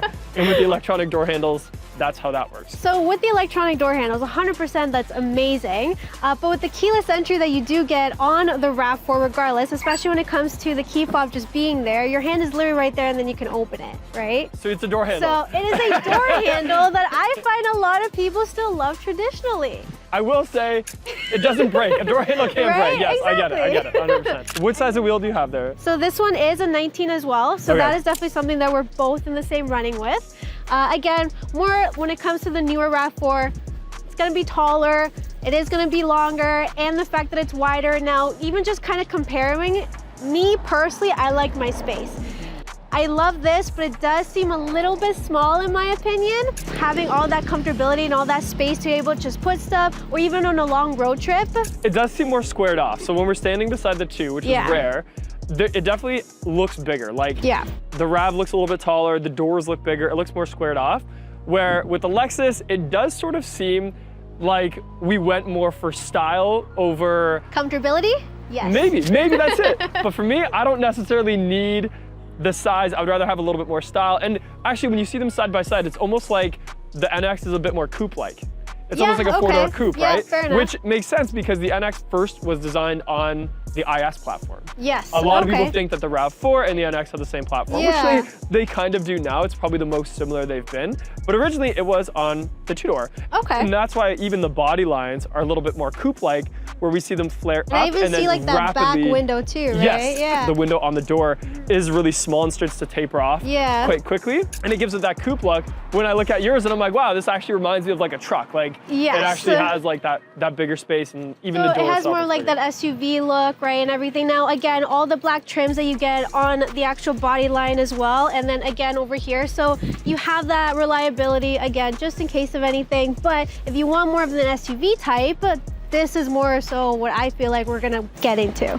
Now, I hate to say this, but let's look at the trunks, where I think you're gonna beat me again. I just say Toyota #1. We all know this, my RAV4 fans. We all know how much we can fit into these trunks. All right, so it's coming around to the vehicle. First and foremost, it comes to the back, right? So the first thing that you're gonna see is, of course, the taillights. Now, the taillights, on the other hand, is nice, rugged, and it looks absolutely amazing. That matches the back end of this vehicle. So what you're gonna see, of course, you have your rear spoiler, which I know you have, but you have the nice third brake light at the back as well. And of course, your rear window wiper and your gray, nice and trim that also matches on the bottom as well. So at the back, we do have these really gorgeous taillights, which are the LED style.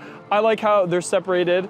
And then we have the one that goes from left to right above the LEXUS emblem. And it's kind of cool that we saw a rebranding with the Lexus emblem on the back to be a little different than previous generations. We do have a lot of piano black, so the taillights are piano black. We have piano black up at the top, similar wiper that's not, tucked away or anything. It's just very standard. And then at the bottom, we have sort of this lift kit and rear diffuser with the exhaust tapered up underneath, which is sort of to future-proof it because of EVs coming into the marketplace. We're seeing less and less exhaust ports. So it does make it look a lot more slimmer. That's one thing I will say that is nice. But the rugged look, I still feel like is, you see the exhaust, I think the right? RAV4 is just very utility. Like it definitely makes sense. Yeah. But you know what we don't know yet? What's that? Is which would win in a race when we open the trunks. Toyota, just saying. There's only one way to do it. All right. Okay? Okay. We'll count down from 3, 2, 1, go. You're gonna go on go. Okay. Not one. Are you Okay? sure? 3, 2, 1, go. For everybody. Wow. I think the Lexus won, although yours definitely opens up higher. I was gonna say, yeah. You can definitely tell. Speed-wise, 100%, but higher, which is nice because, again, especially when we're out and, we're going shopping or anything like that, the height is definitely really good. When it comes to the trunk, accessory-wise, especially with the limited package, you do end up getting your tonneau cover, cargo net, and as well as the cargo liner. So you literally get all the essentials when it comes to this specific package. You need anything that you can just either hide a little bit depending on what's going on, the cargo net if you go grocery shopping or anything like that, pop bottles that I know you absolutely love. Yes. You can just put them right in there. It's bread that I talk about. In the back of the NX, it does look a lot smaller than the RAV when parked side by side. There's nothing to debate about that. Also, we're standing on a ledge, so it does seem like it's not high enough for me, but it definitely is. So in the back of the NX, I have something you don't have. That's a medic kit. Because every Lexus comes with a little medic kit. So inside there's like, scissors and bandages and pretty much all of your health and safety gear, even some tweezers, which come in handy on a road trip if you ever need those. Okay. So those Velcro just to the side here. Other than that, even the mats are trimmed in red because the interior of this NX is red, yeah. and the mats say that it's an F Sport NX instead of just the regular NX, which is what we have here. I also have a tonneau cover. It's a little different from yours. It's the fold style. Doesn't this kind of take away from From vision? Space? No. From space? Well, the nice thing is I can put it underneath the fake floor. Okay. So that's what I like to do is if I'm not using it, I tuck it in there and I have a massive storage space underneath that rear floor as well. Can I ask, where's the spare tire? Why would you need a spare tire when you're gonna get towed anyway? You have a medikit, but just in case. The typical Lexus owner isn't gonna get their hands dirty on the side of the road, switching that tire over anyway. They're gonna just call Lexus Roadside Assistance. That's free for the first 4 years anyway. And Toyota, you get roadside assistance as well. Just saying. Do you have grocery hooks? Grocery hooks? So grocery hooks are on either side of the trunk, and that way you can put your Okay. grocery bags. You might have them, but I don't know. I was gonna say, I don't believe so, to be completely honest with you.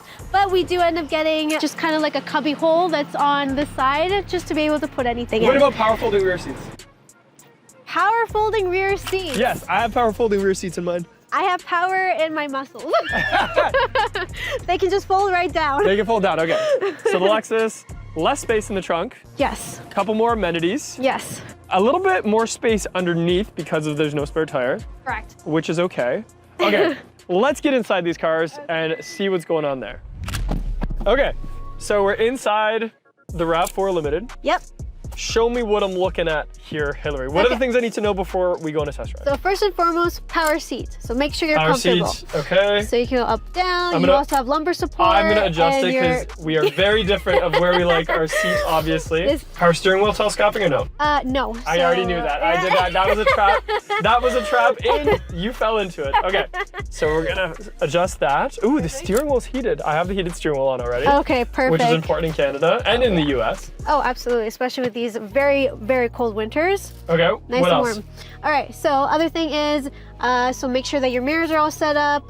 Now with that, the mirrors are gonna be right on that side. So Okay. left, right, and then just Easy. all that, yeah, and then Okay. just kind of adjust. Cool. And then mirror on this one, it is still manual adjustment, so you kind of manually But do I that. saw it's power. But, yes. Or, sorry, not power. Digital. Digital, It's yeah, a digital mirror. exactly, Okay, that's good. exactly. So you do have that as well. When you're driving anything, however you like. Now you do have the navigation system as well on Yes. this one, so you have that Wireless already. CarPlay Wireless Apple and CarPlay. Android Auto. Correct. What mode should we drive it in? Just normal? I actually like it normal. It does give you, of course, your eco and your sport mode. I mean, Okay. I'm not gonna lie, sport mode is my #1 favorite, but you know, considering it's however God. you want to drive, and it shows you right I in just put it. there. Okay, so this is huge. Yes. I just put it in mud and sand mode, Mm-hmm. and the animation that it played was amazing. That's really Yeah, cool. that's Okay, good job, Toyota. That is really cool. Yeah. I'm gonna put it back to normal, Okay. and we're gonna do normal. We're not gonna do eco. Okay. We're not gonna do snow mode. We're gonna maybe No, do sport probably later on. sport a little bit. Yes. Just kind of feel that. And yeah. the shifter does seem pretty solid. Oh, heated and cooled front. Heated and cooled seats. I didn't, Yeah. I didn't even realize that they were perforated. That's nice. Okay. Yeah. So we're gonna do You know heated. I that? do like that all the buttons are actual buttons. Like I'm Yes. pressing in stuff. Sometimes we forget how important the simple things are. Oh yeah, that's for sure. Let's take it for a test drive. Yes, absolutely. Go for it. Putting it Let's into have some drive. fun. We're gonna let these people pull out in front of us. We're on the Niagara Parkway today, and it is a beautiful day. Which So means there's- a lot of traffic. There's a lot of traffic. Okay. There you go. All right. I like there is some vision lines on the hood, which I like. So far, so smooth. Get it? Just so This- far so smooth. So Yeah. far, so smooth. I do hear the engine a little bit, but that's okay. I don't mind hearing the engine Yeah. a little bit. That's totally fine. And that pickup when you did and everything, yes. it's responsive, I'm right? gonna try the sport mode now too. There you go. And the animation for the sport mode's cool. I love do the like sport that. mode, yeah. Okay, it didn't search for a gear or anything. That's No. nice. Nice and smooth, That's actually right? pretty nice. Yeah. I'm just gonna go a little faster. You know what? Not bad, Hillary. This is not bad. And also, I will say, the digital gauge cluster is very sharp. I worked for Toyota a number of years ago, Yep. and the RAV4 did not have that gauge I was cluster. gonna say this is definitely new now in the new generation, Yeah. and it's not too much, but just enough, right? Yes. That it goes really well. The screen's placed well. It kind of does remind me of the Lexus. It's up in the center, Yep. but easy to reach. There's no mouse pads or anything like that, which is fine. I should have brought my sunglasses. Now we're like into the sun. That's okay. We're gonna be fine. We're gonna be fine, Hillary. Yeah. Now, Okay. if you do end up going a little bit in the lane, remember you get all your safety I was just gonna features. ask. I was gonna ask, Yes. what safety features do we have? So now, if you go in a little bit out of the lane, it does give you your lane assist, so it does kind of How nudge does you it a tell little me? bit. Yes, okay, It nudges does, me? yeah, it does Okay. nudge you a little bit, which is nice. You do get your blind spot monitor, so the indications on the mirror as well. And then if you're ever getting too close to another vehicle, it does do the auto braking, but it does beep at you first, depending on how Okay. close you are. So if we're on the highway Mm-hmm. and I veer out of my lane, does it vibrate or does it yell at me? You can do either or. So you can do but, vibrate? You can do vibrate, Okay, okay. yes, absolutely. You Okay. can actually adjust that in the settings. It'll let you do either both or one or the other. Okay, that's Yeah. cool. I like it. Does it- So this one is a 2.5 liter, Okay. 4-cylinder gas model. Okay. But yes, this is what the RAV4s are now. Okay. All of them all-wheel drive, or all the limiteds would be I was all gonna say, of them? actually, when it comes to the RAV4 this generation, they are now all standard all-wheel drive. So Okay. no more front-wheel drive, Got all it. is all-wheel drive, which is nice, especially us living here in Canada. It feels planted. This is a good driving car, Hillary.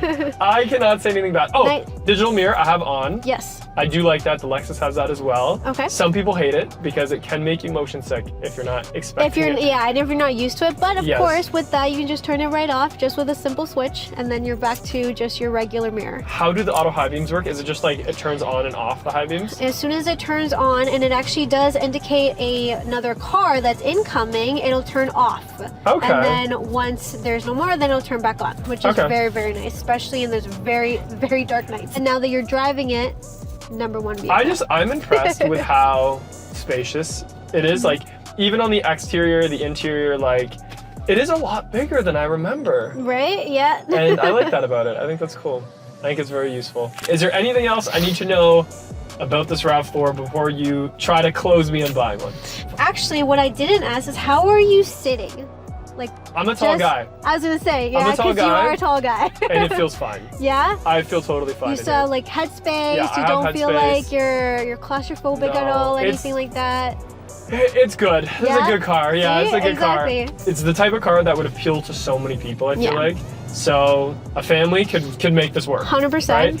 A single dude that likes to surf and ride motorcycles Mm-hmm. and has a really cute golden doodle, Right? like your Absolutely. buddy And Dustin you Mason have- here, I was gonna say, this could work for. And he can go right in the back seat. You have 100%. tons of room for Yes, him. 100%. And leather seats, all you have to do is just kind of wipe it off and you're good. He's been spoiled though because my dog Oliver has been used to the panel roof. Oh, So fair enough.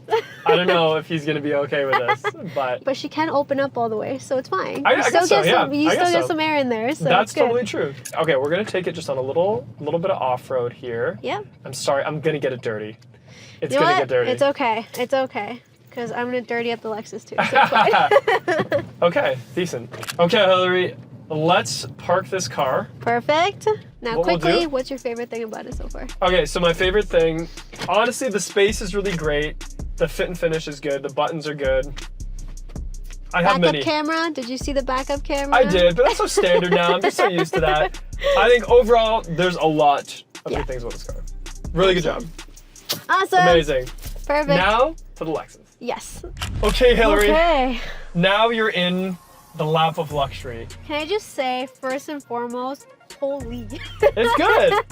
It's good. This is definitely a lot, but it's interesting. But it's nice, though. So it's like a little cockpit. You will notice Okay. everything is facing you. Yes. We have a lot of buttons that I'm not going to go over because they're just expected. Things like, you know, the bird's eye view, all Yeah, that of course. stuff. Of course. Massive screen here. Once you set it up, it's not as intimidating as it looks. Okay. And all the climate controls are digital. And that's why I noticed in the RAV, actual buttons is nice sometimes because I'm Yeah. used to like This? the iPad. Yes, exactly. Okay. And this is just. Oh, and you hear that Yeah. too. Okay. And then there's like your climate. You and know, stuff. at least you still have like that grip, which is nice too. Yeah, there's some Okay. grip to it. Yeah, The steering wheel's perforated, so it's easier to grip. There's a I little do bit of grip like that there. actually, because I think on the RAV4 it's more like stripes, right? Where this one is, yeah. A grippy Yeah, steering wheel. exactly. Okay. Paddle shifters Paddle right here, of shifters. course, which is nice. We have our And drive then- modes here. Okay. So it's Eco, Normal, Custom, Sport, and Oh, Sport Plus. okay. Do you want to know the difference between Sport and Sport Plus? Please tell me what's the difference. Sport Plus actually tunes the suspension. Oh, really? So we have fully Okay. adaptive suspension in this car. Oh, wow. That's crazy. So it changes the colors a little bit here Yeah, in and the you can digital. customize all that. Okay. Now I know I'm a little taller than you. I don't know if the viewers can figure that out. Can you see the heads-up display right now? No. Okay, so we're gonna do. So on here we can adjust that, Okay. and we can go up and down so that you Oh, can see I it. see it now. Okay. Should I go up or okay. down? You know what? Like even that's perfect. Okay. That's And the good. cool thing is these steering wheel controls. You're just gonna soft touch, I was and gonna you'll say, I see noticed everything on your that. heads-up display. Okay. You know what I mean? So it's like a trackpad. So before we go for a drive, Okay. let's put our sunglasses on. Perfect. All we right, go. let's do this. So the shifter is gonna be a little different than what you're used to. Yes. You're gonna go over and up. Oh, so it's like, guys, it's like the Prius, literally. Or the exactly. Lexus LC500. Or there's that too, but I'm just saying our Prius has it too. Just saying. Okay. I'll give it that. All right, let's Over do and back. this. That's drive. No, Over and up. There you up go. goes into reverse. All There you right, we got it. Okay. The full 360 camera, of course. Yes, bird's eye view, full Down. 360. We're good to go. All right. Check that blind spot. A busy Niagara-on-the-Lake drive, everybody. Absolutely. Actually, Queenston. That's where we are right now. Okay, so all ready. Nice and smooth already. Of Perfect, 100%. Of course, it's a Lexus. That's right. You would think so. Now, one thing is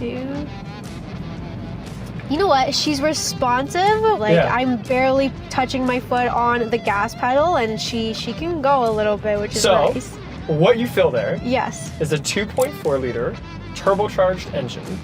The same one that is in the RX 350. So the bigger brother or sister or Okay. cousin, whatever you want to say it, Yeah, to this absolutely. car. So the NX 350 has that engine in it and that power plant. Okay. So tons of get up and go.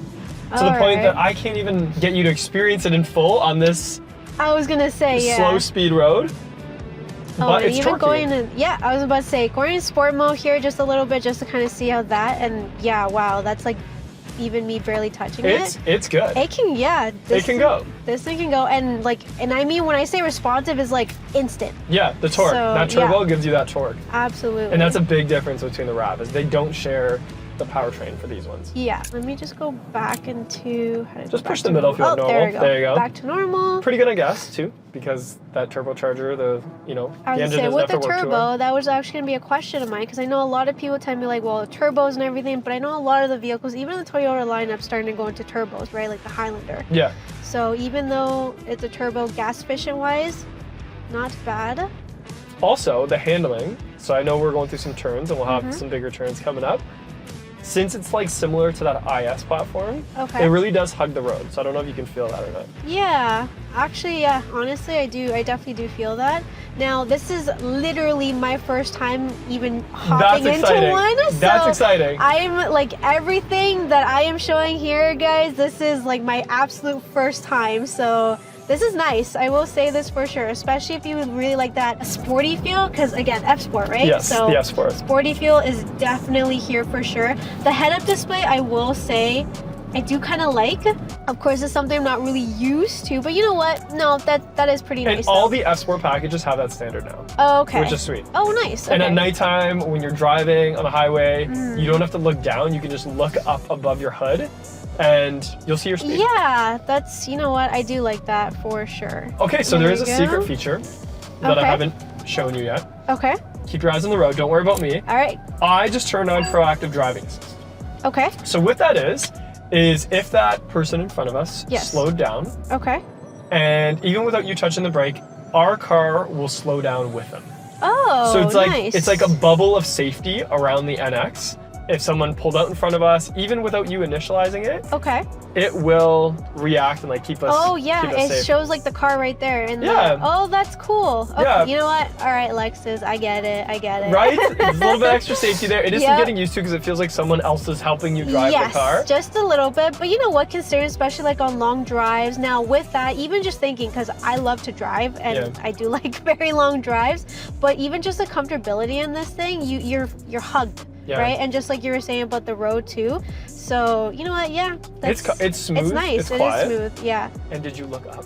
I saw the panoramic sunroof. Have a panel roof. Oh my god! You know what? That is one thing I will say. Toyota, please put in a RAV4. But And maybe they will, because Lexus just a few years ago didn't have it for the NX. okay. And then with the redesign in 22, they added it. So maybe, Oh, maybe then. I don't know when the next oh, RAV4 yeah, I redesign felt that. is. It like slowed down a It little slowed bit. down, yes. Yeah. Okay. It kind of, it might turn you into a bad driver because you'll rely on it, as I do. Sometimes I'm like, oh, I know my car is going to slow down. Yeah, It probably slows down. So if I'm like looking at a puppy out the window or something like Puppies that, are cute Yeah. and very distracting. it's great Yes, that the car will absolutely. know that I'm in puppy mode. Yes, absolutely. Or if I'm seeing like a GTR on the road. Or a GTR, Right? or a red GTR. Or a red GTR. You know who you are. Yeah, exactly.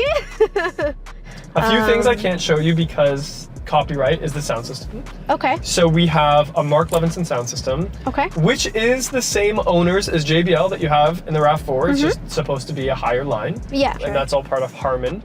You know what? And that's honestly the whole like Toyota and Lexus like cousin family. I yeah. call them cousins. Yeah. Cousins, I think is a good word for it, for Yeah. sure. Yeah, absolutely.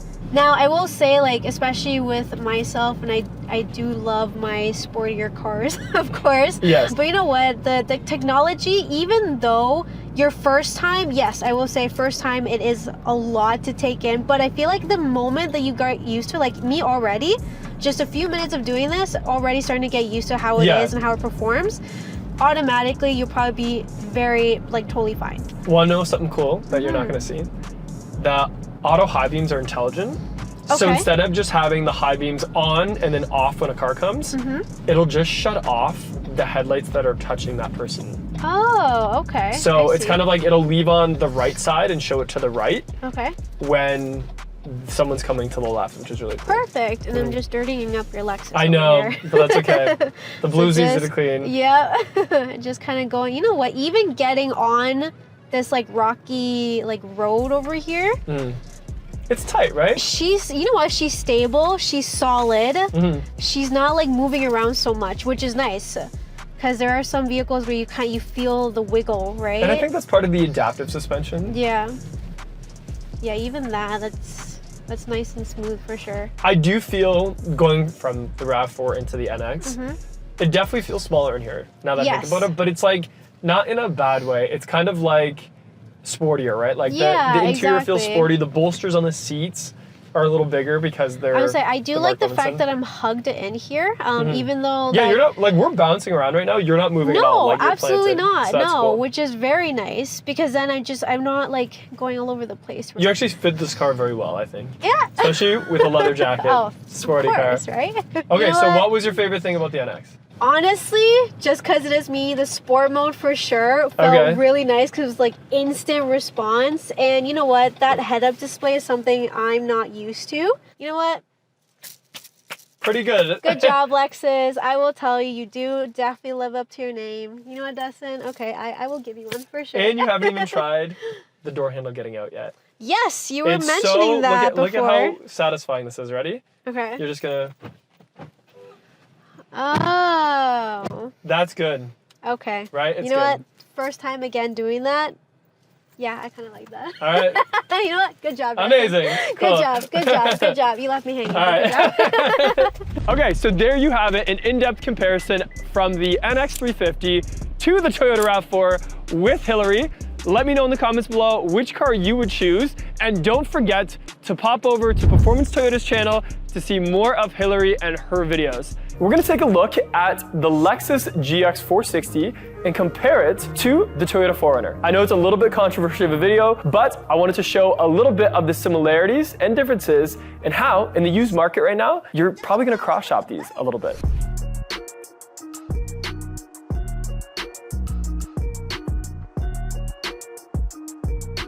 So the first thing about the GX460 is it is a 4.6 liter V8 engine where the Toyota has a 4-liter V6 engine. Both of them are a little bit older of a design engine. Like for instance, the V8 only has 30 more horsepower than the Toyota V6. So a little bit difference there. They're both trying to get two different things. The V8 is gonna be a little bit smoother. That V6 is gonna be a little bit punchier, I guess you could say. So you have to kind of look at that when you're shopping for both. Looks wise, you'll notice the GX460 has a little bit lower of a grille and bumper and has a little bit of more of that stylish downtown. You can take it to a restaurant and still be able to fit in with all the Lamborghinis and Porsches around. But as you start to go to the side profile, you'll notice the wheels tell you a little bit different of an attitude that the car has. And what I mean by that is instead of a 21-inch or 22-inch chrome rim, we have a little bit smaller, either 19, 20, 18, depending on the package, with a little bit meatier of a tire. Because even though it's a luxury vehicle, you can still take it off-road, which is why we're comparing it to the 4Runner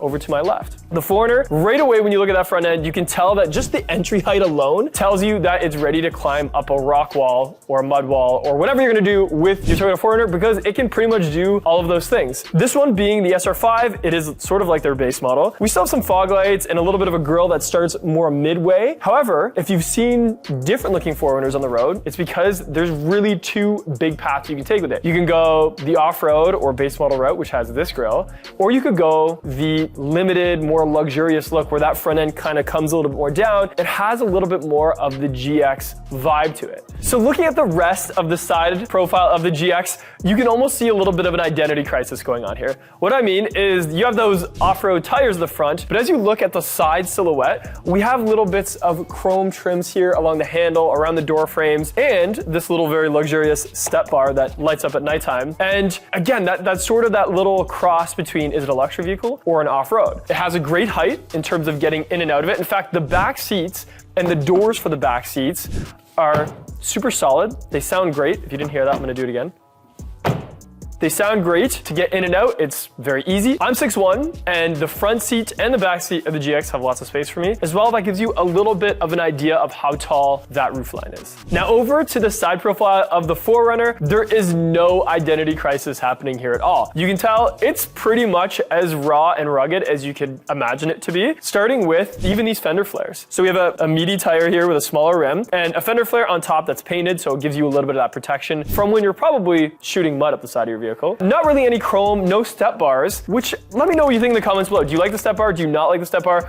What I noticed is it shows that it's a little bit higher of an entry point there. So if you had to climb over a rock or something like that, I don't know, it's pretty cool. But again, I'm pretty tall, so it doesn't really matter to me. I don't need that step to get into it. Other than that, the doors, pretty solid. Really solid sounding, probably a little bit smaller than the GX doors. Not, maybe a little bit in terms of height, but also just in width. I'd have to take a measuring tape to do that, but overall, I think I'd still be able to get in and out no problem. And even as you get to sort of that rear quarter panel, it stays really tall throughout. Some of the 4Runners have 3 rows of seats, some do not, and they just have a little bit more extra cargo space. And overall, pretty different vehicles when you look at them from the side profiles. So the back of the GX is exactly what you would expect any lifestyle vehicle to have going on. There's a lot. So it is very tall. We have this visor at the top here, which is hiding a rear wiper, which I always like. I don't like seeing the exposed wipers. We have a little bit of chrome here, a little bit of trim, a little bit of a shelf, but there's a lot of cool stuff. So one of them is you can open just the glass. So if you wanted to just throw something in there really quick, or if you had a little doggy in the back that, you know, you're at the beach and they could just kind of hang out with their heads out, you can do that. Or you can open the big barn door. Now, a lot of people hate on it. A lot of people love it. I think depending on your parking situation, as you can see, it does come out a lot from the vehicle. So you can't be, you know, backed right up to a parking garage brick wall because you'll definitely scrape it. But for actually getting here, like I can walk right up and be able to manage stuff that's in that cargo area and the door's just out of my way. Now, probably in other markets that are right-hand drive, I'm sure it opens the other way because if not, that'd be super dangerous. But other than that, it is a 3-row SUV. These third row is down. That's where it's going to spend most of its time, because when the third row is up, you really only have like 4 inches of space. There's not a lot to be able to put anything back there. So it's kind of just like in an emergency, you can give someone a ride, but you'll lose your cargo space. As a cargo area, it is pretty big. It's a good height to load in and out of. That second row folds down, and I like the big barn door because it's different. I don't know, I just do. The back of the 4Runner, there really is no fuss going on back here. Still really good height. We have that wiper tucked away on the visor, which is always great to see. A little bit of chrome, a little bit of a shelf there and a hitch. But if you're magic like I am, you can just say, open sesame, and that rear window will roll down, which is great for if you have pets, dogs, if you want to load anything in really quick. Some packages even have a little handle or a little button here to be able to do, or you can use the key, or you can press the button from the inside. Super, super handy. The hatch itself just kind of opens up to the top. There's a little bit of play there, actually. There is a little bit of a shelf here. You can reach in and out. It does have 3 rows of seats in the base model and most of the models except for like the off-road one, I think. So with that third row up, again, there's not much space, just like the GX. But with it down, there's tons of cargo space. This one's not power, so you got like a little pull thing there. And it shuts, and it works, and it's fine for what it needs to do. So inside the GX, this is the fully loaded one. And there's always been a little bit of judginess from people who check out the GX because the interior isn't the over-the-top luxurious Lexus like you would see in an LS or even an RX right now. But it still does what it needs to do, and there's still lots of stuff going on here. One of the little cool features is even the armrest can slide individually. So if I wanted my armrest a little bit further forward, but my passenger might be a little bit shorter than me. They want to keep theirs back. You can change them individually and still open the big console that's inside. We also have some off-road buttons because don't forget, this vehicle is having an identity crisis and doesn't know if it's an off-road vehicle or a luxury vehicle. So we have, comfort and sport mode here. We can raise and lower the suspension. We have a high 4 and a low 4. And we also have a crawl control and terrain select that, again, you wouldn't see in like an RX, or I don't even think some of the LXs have it. And the inside, like, we have, some little bit of hard plastic. There isn't the Lexus clock, which is surprising. It's actually just a digital clock. We have a touch screen that's sort of like an older Toyota one, but is quick, responsive, does the trick. Again, no one's buying this for those amenities really. They're buying it for other reasons. We have some wood grain around the steering wheel, some other buttons off to the left. This one being fully loaded also has some approach angle cameras, a wide front camera, some cameras that look at the sides of the vehicles, which is interesting. It's like a bird's eye view, but for like off-roading, I guess you could say. Has the sepia interior, which is like this really nice warm brown. Some buttons on the steering wheel, lane departure alert, some driver monitoring systems that are a little bit fresh for this year. Overall, I would say on the luxury scale, it's got what it needs to, but you can definitely tell that it wasn't meant for that. So a little hidden selling feature that's really advertised on the GX is the startup sound and how it roars as you fire it up. Let me show you.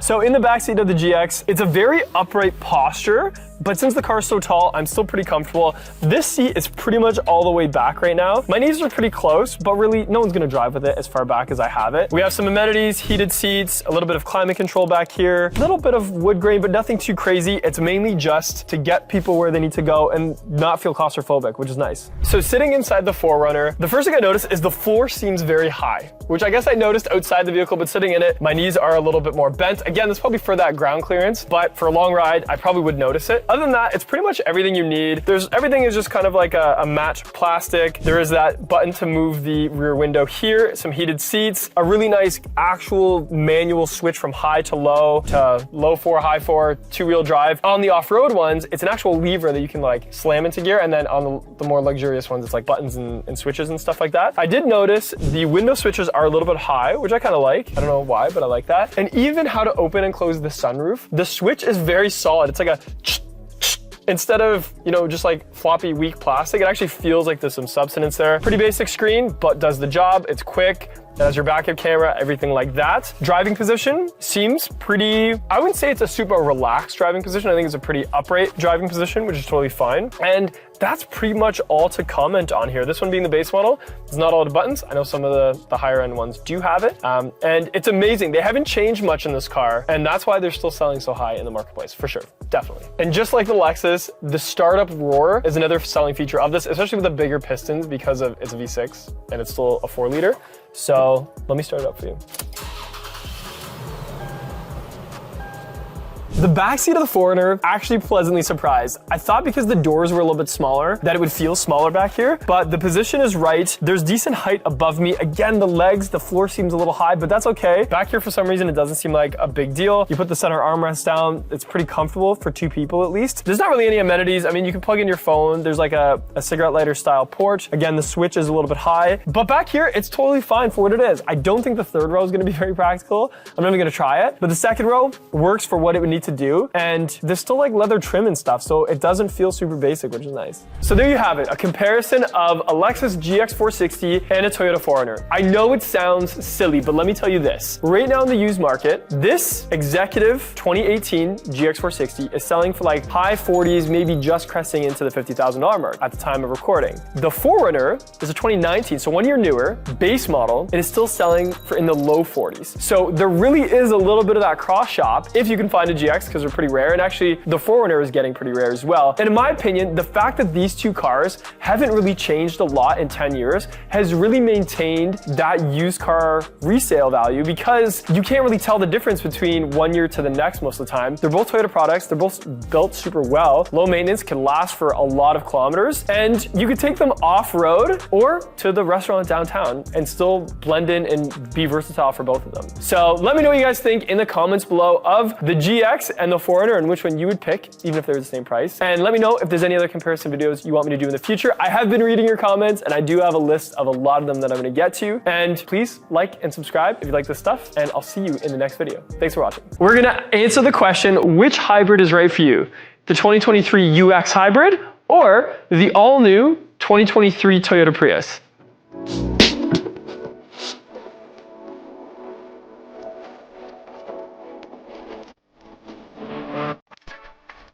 Before we get into the video, make sure you hit subscribe so you can see all of our Lexus and other vehicle related content, as we have a lot of exciting stuff planned for soon. Okay, so the UX250H and the Prius have never been more similar, and I do want to answer the question for you, which one is right for you? Because there are some very big differences. But let's look at the new Toyota Prius first. The first thing you'll notice is that it doesn't look like a Prius, or at least the Prius you might remember from previous generations. In the front, we have a very, very sleek and modern design with some headlights that sort of wrap around the body, which I haven't seen in a whole lot of cars. Usually the headlights are really, conjoined to one area, and then sometimes, it'll spill into the bodywork a little bit, but this time it wrapping around with that daytime running light is really, really gorgeous. And then when you look at the front end as a whole, it does look very electric vehicle-like. It really has that EV look to it, with some really sleek lines, a very narrow opening towards the bottom, and overall just a great design that, like I said, you wouldn't see in previous generations. So looking at the front end of the Lexus UX250H, we do have the very recognizable Lexus front grille. It's the new version of the spindle grille. Now, the UX we're looking at today is the luxury package, not the Sport package. So this is the luxury grille. We see lots of different shapes there. A lot of them are different from each other, but it all really makes that front grille opening flow well together. We have a little bit of chrome at the bottom there, some parking sensors, and even some headlight washers, which I'm very glad they haven't gotten rid of yet. And I've said that in other videos, but I do really like that. And a nice daytime running light above it.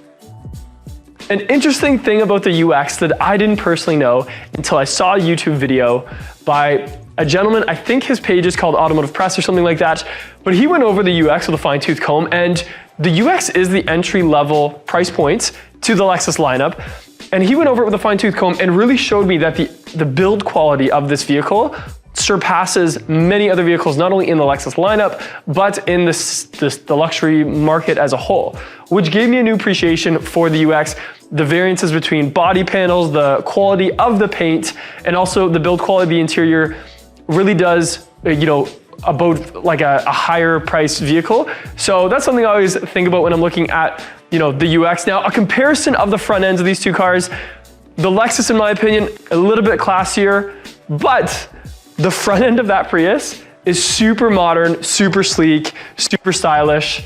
I know I use super a lot, but I think it's a super car. So it just depends kind of what you're going for, sleek, stylish, and new, or kind of classy and a little more timeless, I think. So taking a look at the side profile, you'll notice it has a really sort of interesting roof line where it still kind of has a little bit of that wedge shape, really goes down into a bit of a point. And then towards the rear, it flows a little smoother and has that little bit of wagon hatchback shape to it. Now, a couple Easter eggs on this car, and this is one of my favorite things about the Prius, is that overall, the engineering and the design language of it is just fun. There's Easter eggs everywhere on this car. There's all these little cool, quirky things about it.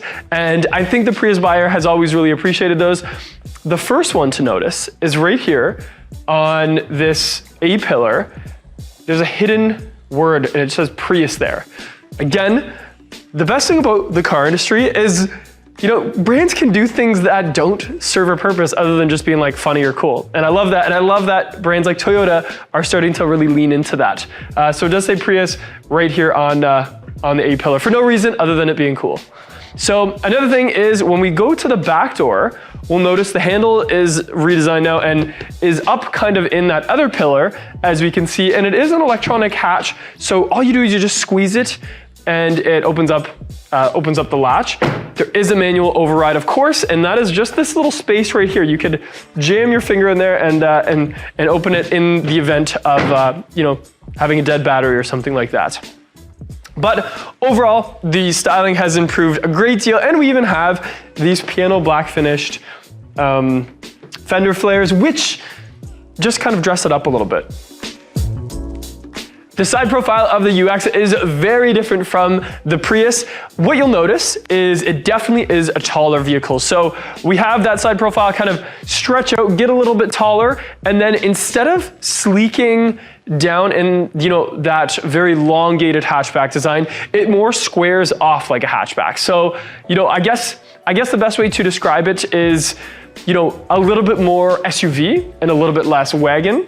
So again, kind of to each their own, but that is the vibe that the UX gives off. It is a little bit taller than the Prius, it is a little bit wider than the Prius, and it's not quite as long. So that's why it kind of looks more like a mini SUV. In fact, a lot of guests come into the showroom expecting the UX to be a lot bigger than it actually is because of the way it looks, the way it's designed, and the way the pictures on the website look. It makes it look like a bigger SUV than it really is, when in actual fact, it's very small when it comes to that stuff. So, very tall setup, nice height to get in and out of, and also we have the painted fender flares, which is nice to see, and they're a bit more aggressive than the Prius as well. You can see they really do kind of come off the body, kind of like more an all-wheel drive off-road machine, where the Prius it's more like a decoration than anything else. So as we get to the rear of the UX, the best part is, of course, the taillights. The UX was one of the first cars in the lineup to give us that full back taillight that, starts off really wide, gets super thin in the middle, and then widens up again on the other side. I think it's a really classy look. I think it's very simple, elegant, not too over the top, and just overall, does the trick. We do have an exposed wiper at the bottom. Some of our SUVs, have them hidden in the top like the RX. The hatch opens quite quickly, and inside, there's not a whole ton of space, but in this segment, it's about similar to what you see from BMW, Audi, Mercedes for the same size vehicle. It is a good height to be able to load stuff into. Could you fit golf clubs? Probably not without folding down the rear seat. So just keep that in mind. You would want to fold down those rear seats for anything larger than, golf clubs or bigger type thing. But for your groceries, for just, generic shopping, it's going to do the trick. It's easy to load in and out of, and you do always have the option of folding down the seats. So not the end of the world there. And for, a very fuel efficient small hatchback, I think people purchasing this vehicle know what they need and what they want, and won't be super surprised by that. The back of the Prius follows that same vibe that we saw in the front, with super sleek, very modern looking. In fact, probably the back end of this is my favorite part about the car so far. I think it looks a little bit exotic. I like how it rounds off, very wide, kind of body shapes there. The taillight, actually kind of similar to the UX250H. Maybe it's just the Toyota spin on it, I would say, but it still goes from one side all the way to the other. Interesting enough, the Toyota badge is now almost kind of hidden. It's not quite as prominent as on other vehicles, and it almost looks like a sticker when you get up close to it, but it's not. It's in there. It just has, clear over it, and instead, the Prius nameplate is now massive and takes up the whole back. In fact, it reminds me of what Lexus has done with their new nameplate and how it says LEXUS. Prius has kind of branded themselves like that, which is very interesting. I'm going to pay attention to that in years coming to see, is Prius going to be its own, sub-brand? I don't know. I'm just saying that's kind of what it looks like to be marketed by. Also, we have this HEV logo here, which is new. That could be part of that future proofing for the fact that there are going to be so many plug-in vehicles on the road. And I don't know, maybe that's just, again, its own little branding, which is really interesting. I told you there's lots of Easter eggs, and here's another one. So on the back, in the heating elements in that back windshield, we actually see the heating elements spell the word Prius in the bottom right corner, which is interesting. Again, just for fun. To open this up, this one is the XLE, so you have to open it up manually. There's another Easter egg already. We're already in the truck, and there's another Easter egg. Right here, it says Hybrid Reborn, and I didn't notice that branding somewhere else in the vehicle, but maybe I'll show you later if I remember where I saw it. But that's on the right side. There is none on the left side. So again, that's just like a little Easter egg on the one side. Okay, trunk space, bigger than the UX, a little bit lower in terms of height, but definitely longer. It seems to be a little bit wider as well in the trunk, which you know, I thought the UX said that, you know, it had a wider wheelbase, so I was, you know, surprised to see that. But we also have some storage underneath the rear floor with some foam padding and stuff like that. And again, really goes well with what Priuses were always known for, which was, you know, that more elongated hatchback design.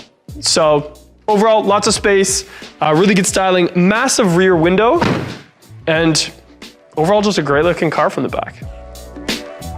Okay, so looking at the interior of the new Prius, I didn't know what to expect. I didn't do any research above, you know, before getting into this car, and there's a lot of first impressions I have here.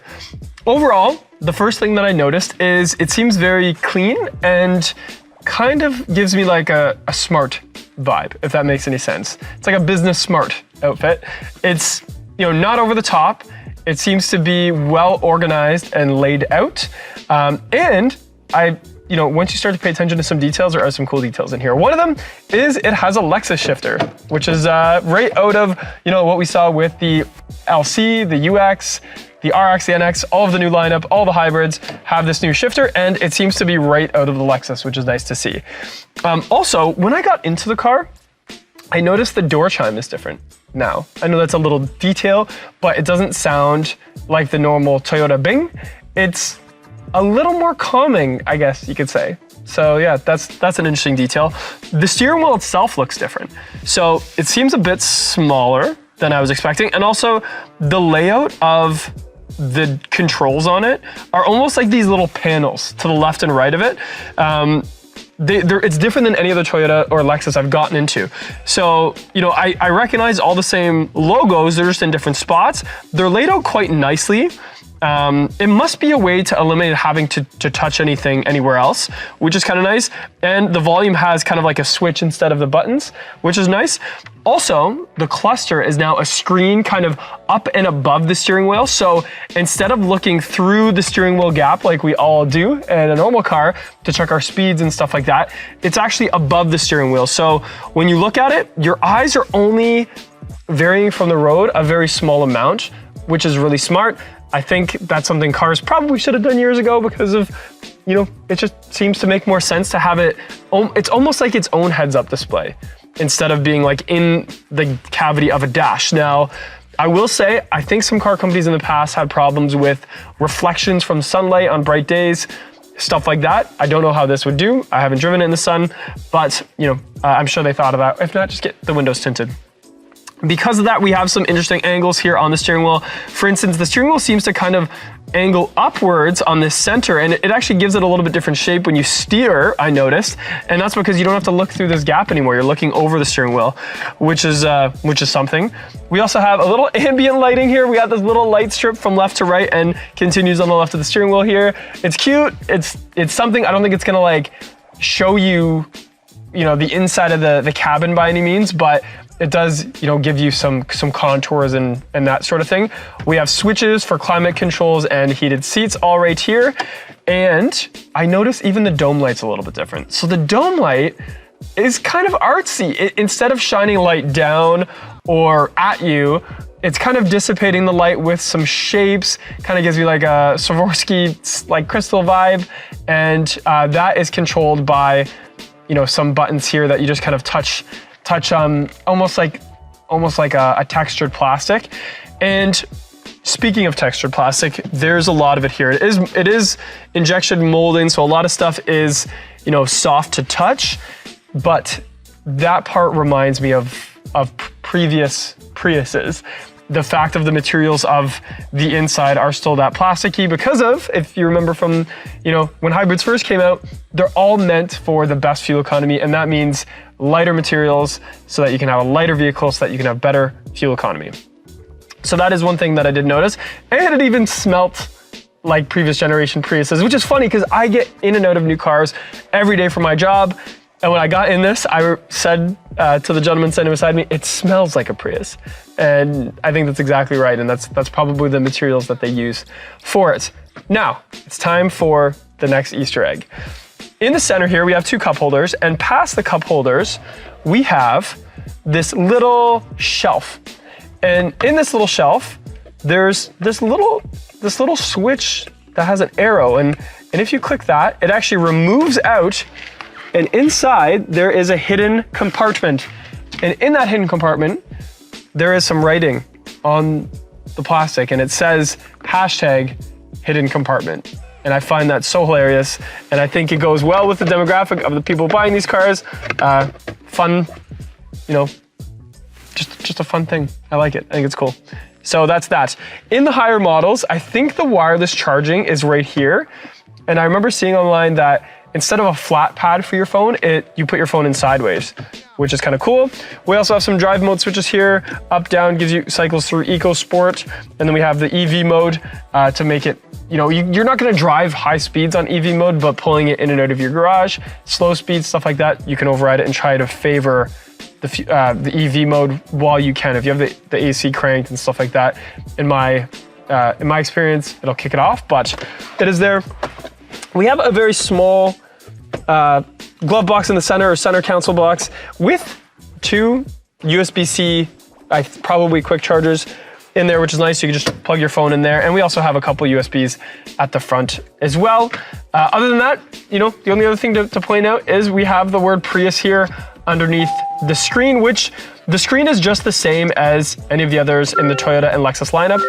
And there's that, when I hit the button, I hear the new bing again. Instead of the beep, it's that new bing, which is nice. And I like it. And even the screen up there that you're gonna look at all the time is pretty HD. I think it looks really good. You know, it's got a black background, so probably that's to get rid of the glare.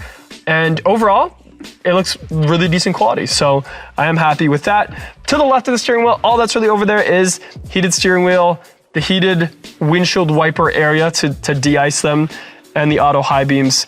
On the door panels, nothing super exciting to write home about.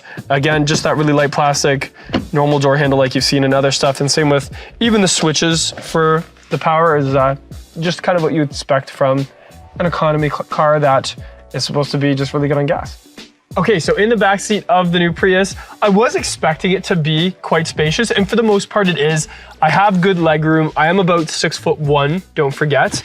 For a small economy car, I do have decent legroom. It is quite spacious this way, like in terms of like, there's not much humps and stuff like that. However, I did notice one thing. So the model that we're sitting in right now is the one without any sort of sunroof. And if I'm to sit up perfectly straight, I do feel my hair touching the roof a little bit. And also, if I kind of move my head to the left, I can feel it touching the side here. Again, this is not an SUV. It's not supposed to have a huge backseat space. Legroom is great, just a little bit of headroom. I don't know if having the sunroof would help that or not, but it is something to mention. But other than that, we have a nice armrest back here with the cup holders. We have a couple USB-C charging ports, and even the dome light back here is still kind of like that crystal-y type, you know, like we saw in the front seat. So overall, not too bad, but as a guy my height, my head is just touching just a little bit. So I wouldn't want to like drive, you know, 20 hours in the back seat here. I probably might get a little claustrophobic, but overall pretty good. Okay, so inside the UX 250h, the cabin is quite nice. So we do have a lot more going on here. The dashboard actually goes up a little bit higher than, you know, first expected, but overall, a lot to go over. So the first thing to touch on is the shifter. I find the shifter in the UX is very similar to the shifter in the ES, and it's super comfortable. What I mean by that is when you put your hand on it and you squeeze it, you're kind of squeezing it with your thumb, and it's like the perfect shape for your thumb. It seems satisfying to use, and I know it's silly because it's a shifter.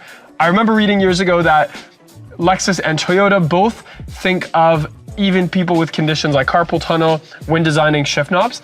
And, you know, this, I feel like with any type of condition, whether it was like, you know, tennis elbow or, you know, carpal tunnel, any of those things, you'd still be able to put it in gear from what I can feel anyway, because it doesn't take much effort and it's quite comfortable to use.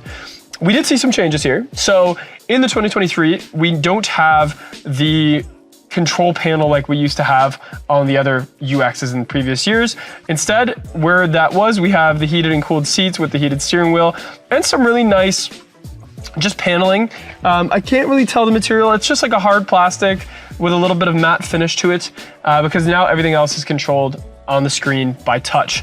We also have a little phone holder here, which is where the wireless charging pad is, a couple USB-Cs, and overall, the material is very impressive for a car of this price point.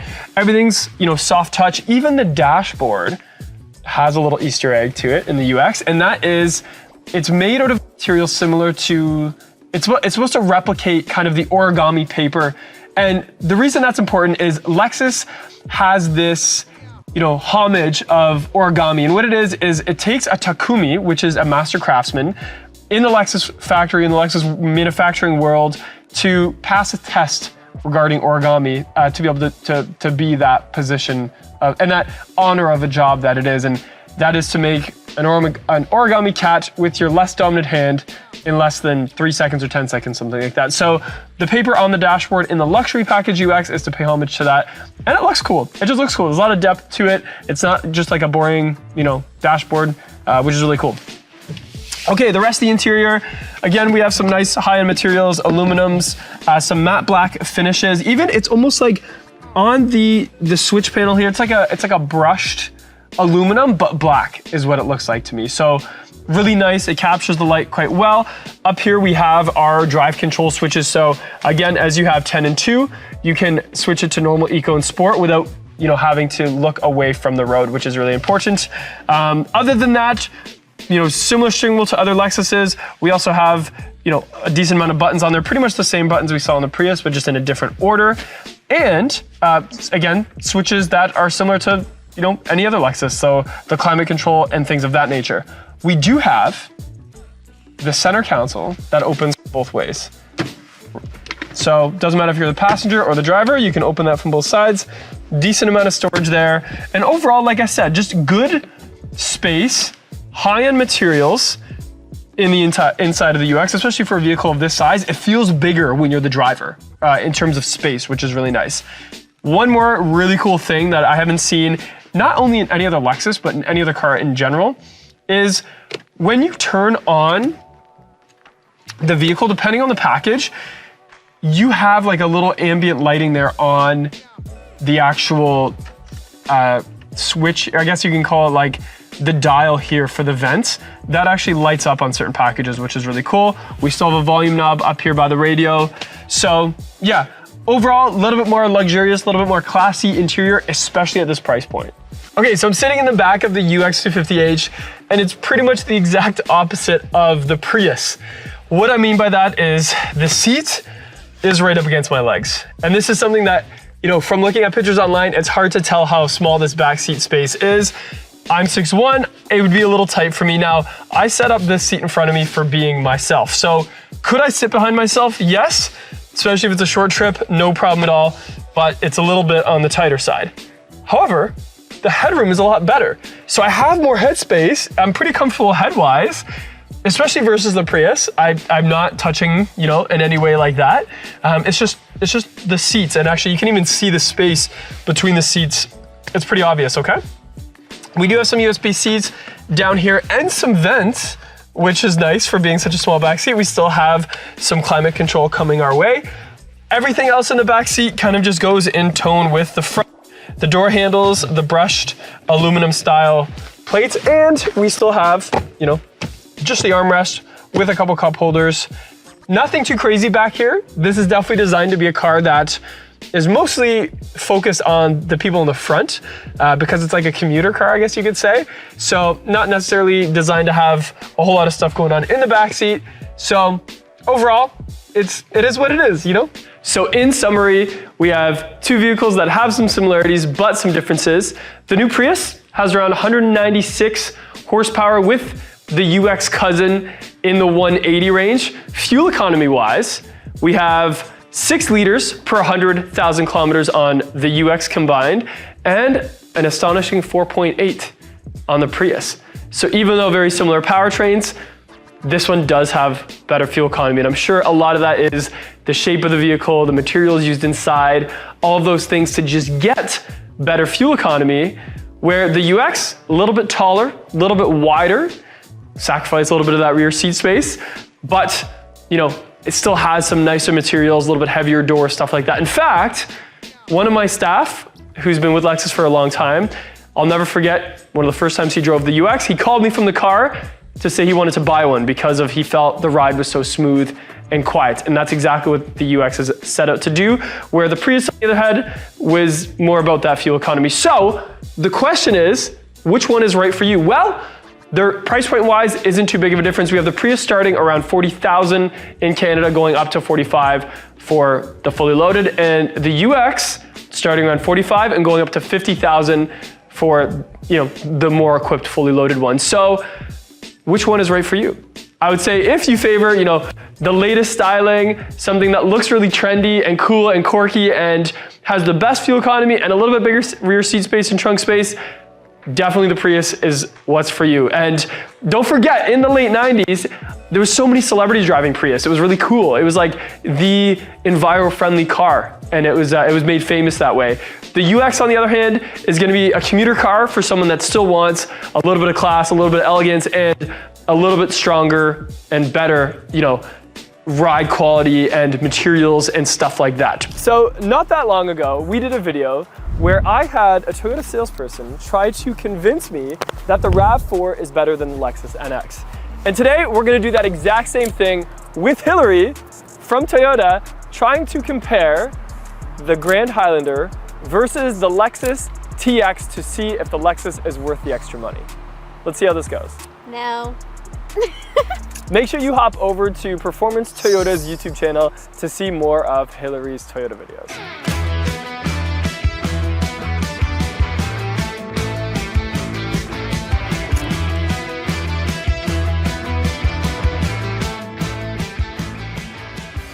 So right as we get into things here, we do know that the Lexus base model behind me, or the luxury package, comes in around the 72,000 mark, and Hillary's, we're probably going to be at about the $53,000 mark. because it's the XLE. Correct. Because it's the XLE. So without further ado, Hillary, let's start with the front end. Show me what we're working with on the Grand Highlander. So this one is our 2024 Grand Highlander. Now, of course, when it comes to the Highlanders in general, Highlanders have always been more of that rounded kind of figure. So when they came out with the Grand Highlander is now actually a lot more squared off. Yeah, it definitely is more squared off than the previous generation. It honestly reminded me of the RAV4 the first time I saw it. It was yeah, definitely I see more that like throughout the lineup. Yeah, yes, exactly. For sure. I personally do like it better on this side. You do end up getting like that silver trim on the top, especially very nice with the black. And then of course the gloss black grille in the front as well. What does that grille remind you of? That one. This is kind of like the spindle grille that Lexus used to use. Except for with a bigger, like the cross sections are bigger, but if you look up and you see these little angles, it's definitely very S-Sport-esque. Oh, but you know what I just noticed, Hillary? So these little shapes here are actually the same shape as the grille. Do you see that? So the shape. See like this little shape here? It's literally the same shape as the grille, just a bunch of little ones. Which is nice because then it just puts it all together, right? It definitely is a smooth look, but if you want to talk about an even smoother look, well, let me show you to the front of the TX. So we do have the same size. There's no secrets there. It's also very squared off, like the Highlander, although it's a little more chiseled, I would say. I was gonna say, yeah. Like this piece right here versus the Grand Highlander is a lot more blade-like. It reminds me more of like that modern look, right? Like kind of like the Priuses that are coming out now. Is it Priuses or Prii? Priuses. I think it's Prii. Prii? Internet, let us know in the comments below. Let me know which one it is. What is that? What is multiple of Prius? Prii. So then the grille isn't as open as previous Lexuses. It's definitely more closed off. We still have those pieces going across and a little bit of grille there, but do you know why they did that? Oh, you do have a little bit of grille there. There's literally like slots right in there. So do you know why they did that? Aerodynamic? A little bit, yes. Okay. There is aerodynamics because the T stands for not Tyrannosaurus Rex.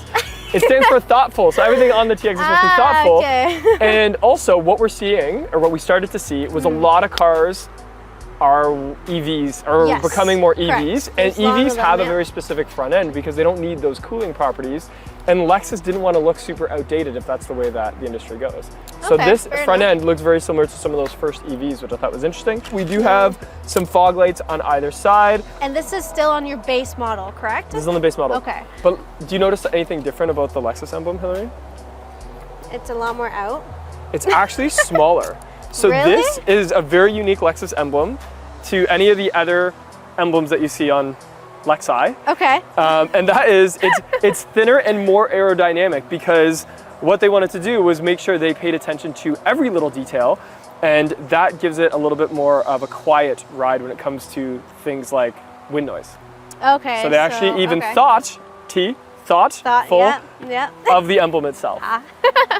Okay, fair enough. Now, with that said, still absolutely love, do not get me wrong, modern, very nice, but again, always nice with the rugged look, right? So the Grand Highlander, on the other hand, we still end up getting like our headlights over here that are coming more sort of towards like the hood there. I will give you do end up having fog lights on the bottom. Yes. But with that being said, we do still have like our vents on each side here. Oh. Yeah, right there. It is a real vent. It is a real vent. It is a real vent. It looks fake, but if you get up close, so it is a real vent, which is is nice, especially again, still even on the base model, right? They still thought about it. thoughtful On the Toyotas, regardless. Where's your daytime running light? So the daytime running lights are actually going to be right. Is it on the top or is it the headlight? See the headlight. No. It's the headlight. Okay. Yeah, it's the headlight. Oh, yeah. interesting. And then I have that. Right. Beautiful. Oh my goodness. Why? I pulled that key out of nowhere because I knew she was going to talk about headlights, and I had to show her that massive frosted daytime running light. Yeah, of course. You know what? I will give you that. Of course, it's Lexus. Do not get me wrong. But you know what? More of a like rugged look is always nice. But you know what? Also, You know too, what? Hillary, maybe as a couple years go by, Yes. maybe some enthusiasts will just buy these headlights and put it on the Grand Highlander because it's going to be close. I bet you could probably retrofit something. Yeah, in there. probably. And I mean, Right? considering that we're about what, a $20,000. Who's counting? I mean, Who's I counting? think I am. I don't know. Just saying. It's all just dollars and cents. You can't take it with you, folks. Another thought that I had: Grand Highlander, 4-cylinder turbo. Is that the same? It's the exact same. Same exact Which, speaking engine. of which, let's pop the hoods. Okay. I gotta show you something under the hood. And no, it's not the engine. So yes, you are right. Both of them are sharing the same powertrain. Exactly. There is no difference there. Okay. But we can see some differences. On 3, 1, 2. Can you find it? Yeah, I found it. I'll tell you where it's where my Lexus emblem is. It's right here, right? Don't Okay. worry, I got Lift. it. So Hey, he's wait. already powered. Oh, do you need a hand? Hang on, do you need a hand? Which I don't care about the prop rod. That's fine because Guys, I'm Toyotas sure. are We so already know reliable. They're so reliable, But it you doesn't know even what? matter. Yes. But here's a big difference. 'Kay. And I only realized this the other day.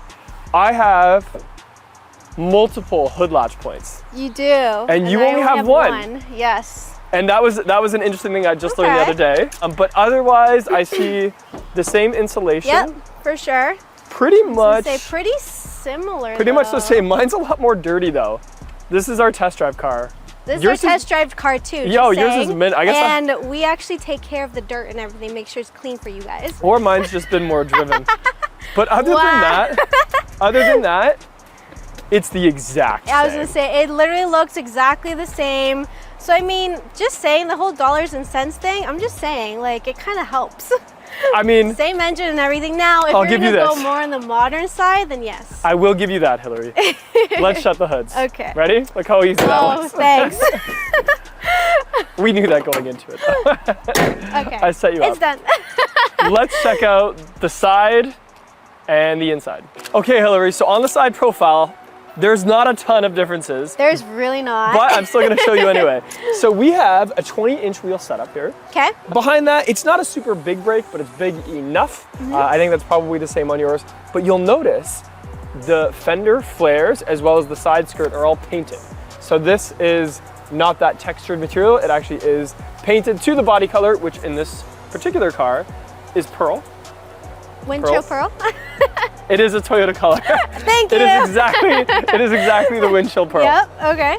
Otherwise, we have a little bit of chrome at the top, but the rest is all blacked out. And something that hasn't come to the Toyota lineup in any way, shape, or form, and that's the electronic door latch. I don't think so. Anyway. No, actually. So not. it's one of my favorite things about the Lexus, and that is you can just put your hand in there. Just put your hand in there. There's still a button there. Yeah, it's a little button though, and it's Yeah. when you leave that's the more important one because Okay. when you go to get out, you just press that button, and in one motion you get to. Yeah, Alright. exactly. All right. That's pretty cool. Not Right? gonna lie. But I mean, there's always going to be the nice traditional keyless entry that we as a Toyota family do have. And I mean, still works nicely. Don't have to worry about any keys or anything like that. And again, If it works, that's awesome, right? There's no True. point in changing it. It does work. Now, the other thing too is that as much as I do like the paint, do not get me wrong, matching paint and everything is amazing, but what if something happens and it scuffs? Oh, you mean what? the pieces here? On the pieces there. I'm sure they're not that expensive. Actually, I'm sure the average Lexus buyer isn't going off-road, so. Okay, fair enough. But just in case of anything, because you never know, right? Nowadays, you never know. But at least ours right here is going to be the plastic fender flare, so in case anything does happen, which is still black, and it's a nice contrast to the gloss black that is on the Grand Highlander. In case of anything at all, not that bad. Just saying. Other than that, they are exactly the same cars from the side. Yep. Like even the body lines, here you can see on the Pearl a little bit. Yeah, and then over here as well. Going it's the exact same shape. Right over here. But we did just notice something, and I wasn't gonna bring it up. What did we just notice? You tell me. The gap is a little yes. bigger on the Toyota. Now that could be just like a flaw on this one, but the door and fender gap versus the Lexus you can actually see it a little bit more. Is a little different, and it could be on purpose. I don't know. I'm using just my finger to measure. We're not engineers using micrometers and stuff. This is true. But versus the Lexus, I did notice it's just a little bit tighter. But they are built on the same assembly line, I'm pretty sure. So yes, exactly. I think the only thing difference is the Lexus gets extra quality control. So maybe that's why they tighten that up. I don't know. Probably, maybe. The other thing, actually, I don't know if it's maybe just me because of the white with the black, but the body lines on the bottom, I feel like they stick out more on the Lexus than they do here. It could be the Pearl. Or it could just be the Pearl. Yeah, that could be the Pearl. Just so like the way, I don't know, you guys tell us. Because, actually, here's another thing though. On your handle, you can see the keyhole. Yes. Which actually has its benefits and it has its pros and cons. Just in case of anything, right? Yes. To get into the Lexus, you gotta pop off the little cap. It's a little tricky. That's kind of annoying. This one is out there. So if you get a dead battery. Yeah, if you get a dead battery. Just in case of anything, right? So there's But other than that, they're the same, so let's go to the back. Yes. All right, Dustin, so going back to the Grand Highlander, just saying the first and foremost when it comes to this is just how gangster, okay, this back end looks. Now, with that, yes, you got your taillights here, and I do see, do not get me wrong, that you have the bar over there, but the whole evil eye kind of looking thing over here looks amazing to me. Plus the fact that the Grand Highlander logo, you're used to it being popped out as an actual emblem, but the fact that it's actually sleek into the paint, I absolutely love. I do like that sleek look. I do like that it's blacked out. And I also like that it says the full name across the whole hatch. It looks amazing. It's kind of like, that way. You don't just drive a Toyota, you drive a Grand Highlander. Exactly. I do like that. Exactly. That's cool. So that I definitely love. Now, of course, you still get your Toyota emblem at the back, which is not like a sensor like you have on the front end of the vehicle, but still considering that that is still really nice. And then, of course, your rear window wiper and then your third brake light. Now, still you have the spoiler, which is nice, but I think the whole overall of this is just more so that, again, rugged look, right? But speaking of gangster, this new taillight that underlines Lexus is super, super sharp. Now at nighttime you can see it's sort of three-dimensional with a little bit of frosted, you know, glass to it, which I really like. I like that it underlines Lexus to kind of show you what someone is driving. And then we do have just the TX350 in the bottom right corner and the exact same wiper that Toyota has. But we have to race, obviously. We do. Let's race. Okay, so 3, 2, 1, go.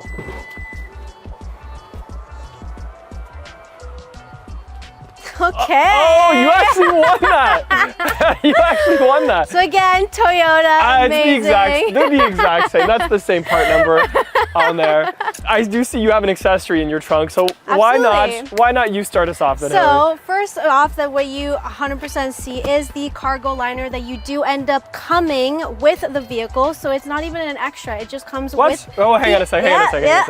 They don't have to pay any extra for this. Nope. Is this just because they're going to see you to buy the Grand Highlander? I mean, yes, obviously, but everybody gets it. Okay. But everybody else gets it. Yes, Toyota was like, you know what? Even though it is still the base model, you still get it with the XLE package, which is amazing. The other one too is actually the tonneau cover, which you also end up getting as well. Now, with that being said, seats. Now, we all know when it comes to the Highlanders and all of these 3-row SUVs, you get this type of cargo space. I think this is bigger than most. I was gonna say, honestly, now again, this is with the seats up, right? So this is with the seats up and even with the seats slightly bent or slightly inclined. Now with that, It is not powered. I will give you that one. Okay, but it is faster to be able to bring up. Just saying. It is faster in an emergency. If you emergency needed to fold your seat. Yes, exactly.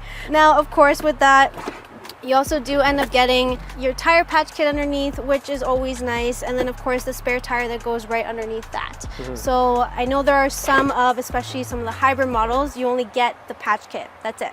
You still get the extra, that spare tire underneath, which is amazing. So I know on the Lexus, and it's probably the same in the Toyota, they designed it that every passenger in the back of the TX at least can have a piece of carry-on luggage, and I can see that this would be the exact same. Exactly. So enough for an entire family worth of small, same continental flight. Yeah, I was gonna say, if you're going to Hawaii and you're bringing like 10 suitcases, that's different. But yeah, definitely not. But for a small flight, it looks like enough space. Yeah, no, 100%. So let's compare it to the Lexus. I know there's not going to be any difference in terms of space. Mine doesn't come with the cargo liner. And I know what you're going to say, you pay all that money, you don't get a cargo liner, but you can buy one for like 180 bucks. They're not that big a deal. Of everything else. But I do get a medic kit. So which the classic, I know is famous with Lexus. I know, you get the medic kit. This is a family SUV. Yes. And what happens to families? They get boo-boos sometimes, right? That's true. Little Angus tries to do a kickflip, he messes up, and you have some Band-Aids in there. This is true. As much as you want. Especially for little Angus. He's this big. In the back though, it is power, as Hillary mentioned, so to the left side, I do have 2 switches. Okay. And they are slower than manual, but you can actually just walk away when you do it. So you press that button, go grab whatever you are putting there, and they'll come up. And then I'm just gonna put them back up. You will notice from back here that I only have 2 headrests. And that's because the back seat, that third row of the TX, is a 2-passenger. And do you know why, Hillary? No.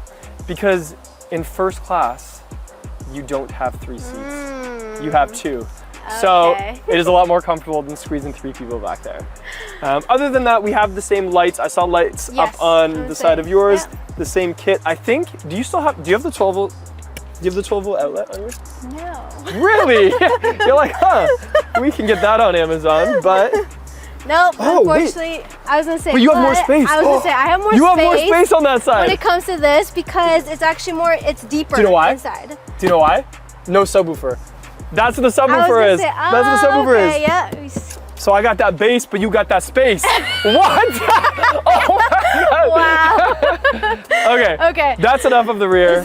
Let's get inside where I'm sure we're gonna find $20,000 of value in the Lexus. All right, let's take a look. All right, so getting into the actual Grand Highlander, especially that third row, let me show you how quick and easy this is going to be. So it's already up, so you kind of just put it right down, up, and in. And already comfortable, and I'm ready to go, and I'm reclined back and just ready to have a nap. So while you're relaxing back here, you do end up getting your fast charging Type-C ports, which you do also end up getting on the other side. You also do end up getting 3 cup holders here, which is amazing. And then 2, if you ever are not wanting to be all the way up, you can just click on the latch that is here and just literally go exactly where you want to be. And you have another third person here in case you guys are more and anything like that. And the other thing is the space that you have. And this is all the way back, and still you have tons of leg room and still comfortable. So getting into the third row of the TX is also an experience on its own. All you have to do is press and hold this button and the car does the rest. So for small children, that's super easy to teach them. Then once you get back here, we do have a little bit more amenities. For instance, even the armrests on the side are padded. And I know that seems like a small thing, but to me that's super important. And this row being power, I have a little switch here that I can recline it quite far back, especially being a taller dude. I have not only cup holders, but also an iPad or tablet holder, which is quite nice. Some USB-Cs. It is 2 seats because in first class, we don't have, rows of 3. And it just gives you a little bit more space. And that was the Lexus's whole thing with this, was we wanted every seat to be the best seat. And let me just move this back to demonstrate, even at 6'1", I still have a ton of space back here. My legs, my head, and my back reclined to the back. and everything works and fits perfect. Okay, Hillary. All right. So Take us away. I am now in the TX, and I'm just gonna say this because I noticed it right off the bat. Thank you for correcting me earlier. It is the Windows Media Player. The animation that I saw first and foremost just reminded me of that. So that was kind of a nostalgia moment there. Now the shifter is the electronic door okay, gear so shifter. just like the Prius and all of our hybrid models. And the LC500. LC500, yes. Over and down. That's what I gotta do. Okay. There you go. Perfect. And now we're in drive. And now we're gonna just go. And I'm probably just gonna Yeah, just turn go left. right around here. Okay, even just doing that was nice. So you're gonna want to punch it. Let's just try a little punch. Okay. And still very similar. It's similar. Very similar. I didn't hear as much exhaust noise. No, yeah, I will say I that think it's a little quieter. This is actually a lot quieter. So we have the bigger screen. Now We do. the screen controls pretty much everything. There's a couple buttons in the center. I was gonna say. However, most of like the different drive modes and stuff like that, you would just do quickly through the screen. Okay. So sport mode, stuff like that. Most of the time, you're just gonna let the car do its thing.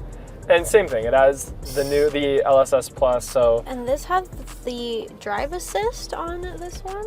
Oh, Is that so what- what you felt Yeah. is proactive drive assist. Okay. So it's like that safety bubble around the Yes, whole car. exactly. So someone slows down in front of you. The car's always like watching. Okay. Did you know that that's actually, it's called machine learning AI.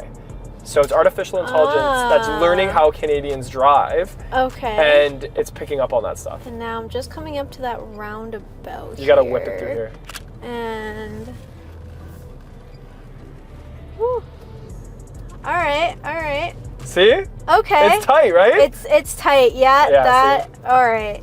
Yeah. You know what? Going from the Grand Highlander to this, I will say that it is softer, right? Like you said in the other one. This one was definitely tighter, so you feel like you're more in control. And that's what Lexus said they wanted to do, was Yeah. make it so it's like, this is the Lexus driving experience or signature. Okay. So this was actually a little bit more engineered on the track Hamilton-Niagara in Japan, and that's how they're differentiating some of these models, is making it more of a driving experience versus just buttons and features, right? Okay. So a little bit more the internals. Yeah. Now, I'm not gonna lie, a lot of this technology is a little much, just for me personally, this is just a personal preference, but the drive, I will say, I do like. It is definitely a lot more like you're in control of it, and it is quieter. So we also have the armrests that open, each side can kind of open. Okay. We have two cup holders and they come out. So you can actually take these out to clean them, make room if you wanted to like Nice. reconfigure. Okay. So it's a little more modular there. Oh. Same as your XLE, we have wireless charging, 3 USB-Cs there, which is, Which you is know, nice. huge. But overall, very similar, just a little bit different driving experience and just a different sort of layout and configuration, I think, right? Oh yeah, for sure. I mean, again, just the drive itself is 100% very, very nice, very smooth, very. Actually, yeah, it's a lot more like you're in control of the vehicle, which I'm not gonna lie, I was not expecting. Okay, so steering wheel layout. So since this one doesn't have the heads-up display, it's not Okay. like the new touch one. But on there, we still have, you know, the lane centering assist, the radar Yeah. cruise control, all the radio buttons, Okay. volume, all that stuff. It's And actual physical buttons. Even going through, yeah, I was gonna say the physical buttons is actually nice and refreshing. But yeah, even the same, still going through the menu and everything is gonna be, it's very much similar. But obviously, other than the animation and everything, right, is different. And then you just press the P to put it in park. Oh. And there you go. Okay. It's a very Perfect. thoughtful experience, would you say, Hillary? Yes, it is a very thoughtful experience. 100%. And now, for this part of the video, we're going to drag race them. Just kidding, we can't do that. That would be illegal. We cannot break the law on this I on was this about channel. to say, you kind of got me a little excited there, but no, we can't do that. Sorry, guys. On the Highlander, can you see screens like this where it shows like fuel economy? I'm sure you do, right? You could do like custom drive modes, because this sport mode actually tightens the suspension and stuff like that. Oh, okay, and then once you go into normal, and then And you eco. can like, yeah, you So I can know, customize it. like the Grand Highlander, we can 100% go through. Oh, look at that. See what I mean? So mode preferences. Okay, so again, more technology. There's more technology, yeah, it's just more that's okay. technology. But you know what? That is really cool because especially if you have like certain driving preferences and everything, right? That's really cool. But no, unfortunately, Grand Highlander does not have that. And we do have the pano roof, which I forgot to And mention. I was gonna say, I did feel like there was a lot more light in It here. is brighter. It was It is a a lot brighter brighter. experience. So that was definitely nice. I'm always a sunroof person, so I don't like the fact that the XLE does not have it, but this is nice, 100%. Yeah. And of course, I just have to point out there are still sunglasses holders. I know, that's a very in important these. feature. Oh yeah, for sure. We need those for sure. All right, Dustin, you know what? You gave me a lot to actually consider, so this was nice, for Right? sure. This was TX. definitely a lot better than I thought it was going to be. So. Amazing, that's what I was going That's for. great. Cool. Okay, Hillary, you finally have me to drive a Grand Highlander. This is a first for me. I've done videos on them, but I've never driven it. Okay, perfect. So this is going to be definitely an experience. It is going to be an experience, for sure. Already, because this one is 100%, so much has been said about the drive with this one, but we're just going to let you experience that for Okay, yourself. let's put it in drive. We'll see how it feels. Perfect.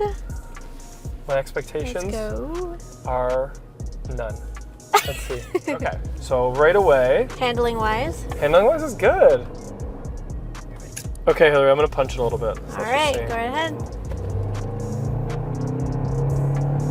Okay, it feels really familiar. Yeah. Let's say that. I will say that. A couple things I noticed that I Yes. like is the buttons. We have lots of them, and they're not all just in a row. Like they seem to be spaced. It's more so like that trackpad, right, that you're so used to, which is Yeah. nice because of the layout. So you don't really have to know or kind of have to look around. So you have your eco, your sport. We also have, so we have rock Yeah. and dirt Exactly. and mud and sand. Yep. It makes it feel like it's more truck-like than I Yeah. expected, which that's Yeah. okay. And then you also get your snow, and then of course your incline as well if you're on is a that called hill. incline, do you think? I'm pretty. Is it called incline? I think it's called Hold on. downhill. Sorry, down. Assist control or something like that? downhill assist. It's like, you don't need to press a button to go up a hill, but to go down a hill. We do. Yes. Handling feels good. I don't know why. In my head, I feel like I can feel like the tires are bigger, like they're the 18-inch with that bigger sidewall, which is a little squishy, but that's okay. We're gonna do a roundabout, and I'm just gonna throw it around See this how corner that feels. and see how it goes. So let's just see. Oh yeah, she's fine, eh? Oh yeah. That's fine. Smooth and everything. Yeah, And handling. it's not too bumpy, right? So, It's definitely, I would say, if anything, it's way softer than I Yeah. expected. It's not as tight as I wanted, but it's softer. Everything seems super easy to use because it's just buttons. Like, Yeah. and they're not anything too fancy, which is fine. Like, it's not piano black, it's just textured. I like how they kept the classic Highlander armrest, Oh yeah. where you can have it open and still have your arm on the side. We're all thinking about comfortability, right? Comfortability. Comfortability is the key. In the comment section, is that a word? Yes, it is. It is a word. It turns out it's a word. Can you show me how to open the sunroof? So, there is none. I Sorry, knew. not on the XLE. Which is fine because you still get leather, Yep, heated seats, but not cooled. correct. The screen is honestly the same as the Lexus. The Lexus is probably a little taller of a screen. This is Yeah, like as wide. probably. We have So radar cruise. So wait, what is the safety system called? So I was gonna say, this one's gonna be your Toyota Safety Sense 3.0. Okay. So this one you are gonna get, like of course, all your standard blind spot monitor, your brake assist, and all of that. You do get your radar cruise control on your steering wheel, of course. cool. In the front there, where you see your odometer and everything, that is also can be personalized, which is great. Cool. Let me see. I want to see if it's the same. Oh, it's different. It's very different. This is different than any Lexus I've seen. It is good. Well, okay, here's the thing though. It Yes. could be the exact same screen, like mechanically, like it's Okay. the same panel, but like different programming. Okay. Fair Because it seems to be the same size as the Lexus, but like the animations are different. It's a different layout. So with the new Toyota Safety Sense, it looks like we also have this. What is it called? The sign? Road sign assist. Yes, Yeah. road sign assist, That's and pretty sweet. yes. Is there a model lower than this or no? No, so this is the base. So Got this it. is literally the lowest, and even for it being the lowest, it's still very much equipped. Like if you don't mind having no sunroof or anything like that, Yeah. you know, you still get leather seats, you still get all of that. Okay, they did a good job. Good job, Toyota.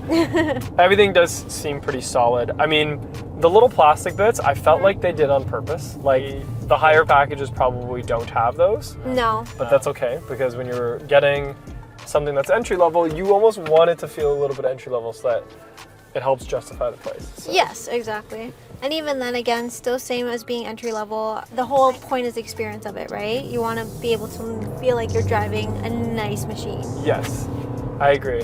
And does it take regular gas or premium gas? Regular. It takes regular gas? It takes regular gas. What? So again, worth the price, worth the money.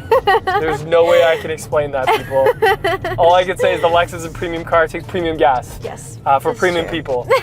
I don't know how Toyota could do regular gas in this when it's the same. Okay, is there anything else I need to know about the interior here? What else should I? So, I mean, the only thing now, of course, temperature-wise, and then the thing is too, is that even though this kind of looks more of like a touch, it is just the knob here. So the climate control is still a knob. And there's grip and to there's it. grip too around it. It's plastic, but there's like a rubber grip on the outside. Yes, exactly, which is nice, right? So you don't have to worry too much about that. And it's 3-zone? And it's 3-zone. Okay. So you get your two front, and then you also get the back, so there is a power button here, and then for the vent and everything in the back as well. Okay. Which I'm pretty sure our camera guy is probably feeling that right now. We could cool him off. Yeah. He's had to deal with us all day. Today's a very warm day. So now, and of course you get your rear climate, so you can control it from here as well, and you can control it from the back. I did see that. Yeah. So cool. There is a panel in the back as well.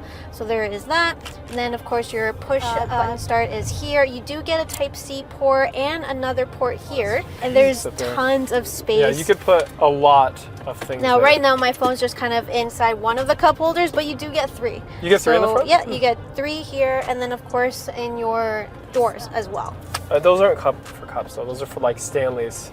That's yes. like when you put your Yeti, massive. Your Yeti and your Stanley.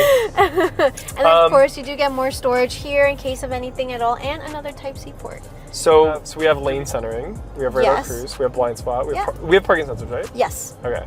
You do get sensors. So all the way really, around. yeah, this XLE is kind of like what I remember like a fully loaded Highlander having. Yeah, exactly. Right? Exactly. That's pretty cool. Okay. Yeah, driving wise, it is nice. I'd say my only criticism is it's like very soft. Yeah. And that could just be those tires. I think the higher packages probably have a 20-inch, I would imagine. Yes, they are. So that's totally fine. But the engine feels very familiar. Yeah, I have nothing bad to say about the Grand Highlander. How you feeling? This is good. This is good. I think this would be really good for families. Yes. I'm surprised with the rock and dirt and the mud and sand because I don't picture this being an off-road. That's like the Land Cruiser or the GX. Yeah, sure. I mean, whenever you go camping though, right? You never know. There's also that too. Yeah, that's true. That's for sure. Okay, Hillary. Well, there you have it. So the TX versus Grand Highlander. I think we learned a few things. We did. We did. It seems like the TX is the better bet for someone that wants a little bit more of that style. Yeah, more luxury, right? More luxury. Yeah. Similar features, but a little bit more performance as well. Not necessarily under the hood, but the driving experience. The driving experience for sure, 100%, and I definitely agree with that. And I had a very good guest of mine today say one thing when it comes to comparing Toyota and Lexus. Okay. And not everybody talks about it or agrees with it, but it can be true. And sometimes it's also just about the name. Yeah. Pulling up, he was explaining to me that pulling up to his clients in a Lexus versus his previous car did have a little bit of extra punch to it. And he said it actually was good for his business. And that's how he justified buying a Lexus. So there you have it. I'm Justin Mason from Performance Lexus in St. Catharines, and this is Hillary. Hey guys. From Performance Toyota. Make sure you check out her channel and let us know in the comments below if we should do more collaboration or crossover episodes, as I call it. Yes, Thank you for watching, and I'll see you in the next video.